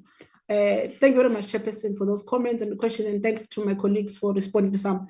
If we have missed some, Chair, will be guided by you on how we're proceeding. Thank you very much, Chair. Thank you, Dr. Mieza. Any follow-up questions, honorable members? In the absence of hands, I then invite, I don't know whether the minister has joined because he was to join immediately. Oh, okay. Any closing remarks, Minister? Yes. No, thanks, Chair. Yes, I joined in the middle of the presentation and one listened to questions and thereafter the responses. I think we firstly would want to join members, or may I start by greeting yourself, Honorable Chairperson, and all honorable members of the Portfolio Committee, and greet the Deputy Minister as well as the officials, DG, and the Chair of CBE and the CEO and the management.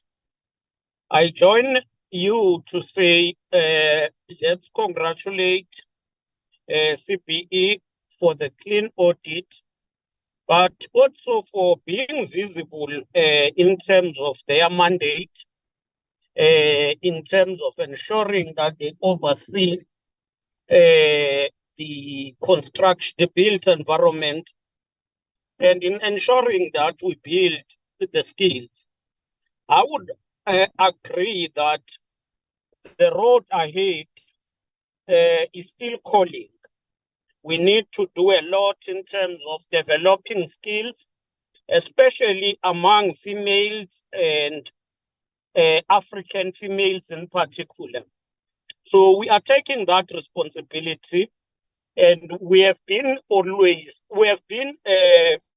working on some of the programs as alluded earlier. We will continue with such programs, and I think we must also collaborate with other entities. So collaborate with those that are internal to the department, but also those that are in other departments too, but working in the same space. Of critical importance will be to further engage with tertiary institutions and have a clear career pathing strategy, which I would say in our last MINMEC, we started discussing in detail. So in all, Chair, we want to thank you and commit ourselves to achieve more than what the entity has scored so far. Thank you.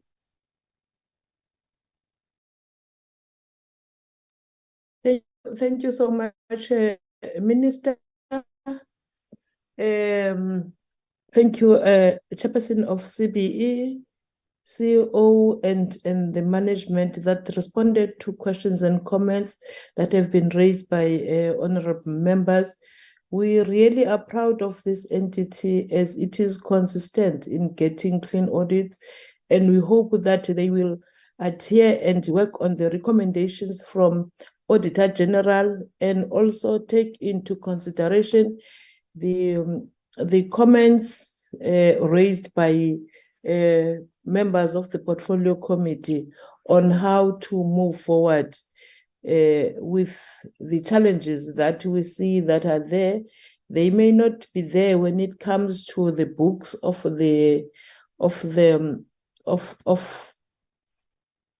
entity, but they are there for real, because we have seen the composition of those councils, individual councils in the built environment, that they're really male dominated and more so white male. So we want to see a picture that really reflects the demographics of South Africa. And I am sure through the programs that we are embarking upon, we will see the results one day. On that note, honorable members, thank you for these last 3 days, your participation in the reports that we have dealt with, starting from Auditor General and the department and all the entities. Your probing questions, constructive criticism, I think will take us somewhere. Next week, honorable members, we will be dealing with then our own report based on all the deliberations and the reports that were presented to us by individual entity and the department, of course, in preparation for our own report that we'll adopt as the Portfolio Committee. On that note, honorable members, because we don't have any announcements, let's meet on Wednesday. We won't have a meeting on Tuesday, just like this week.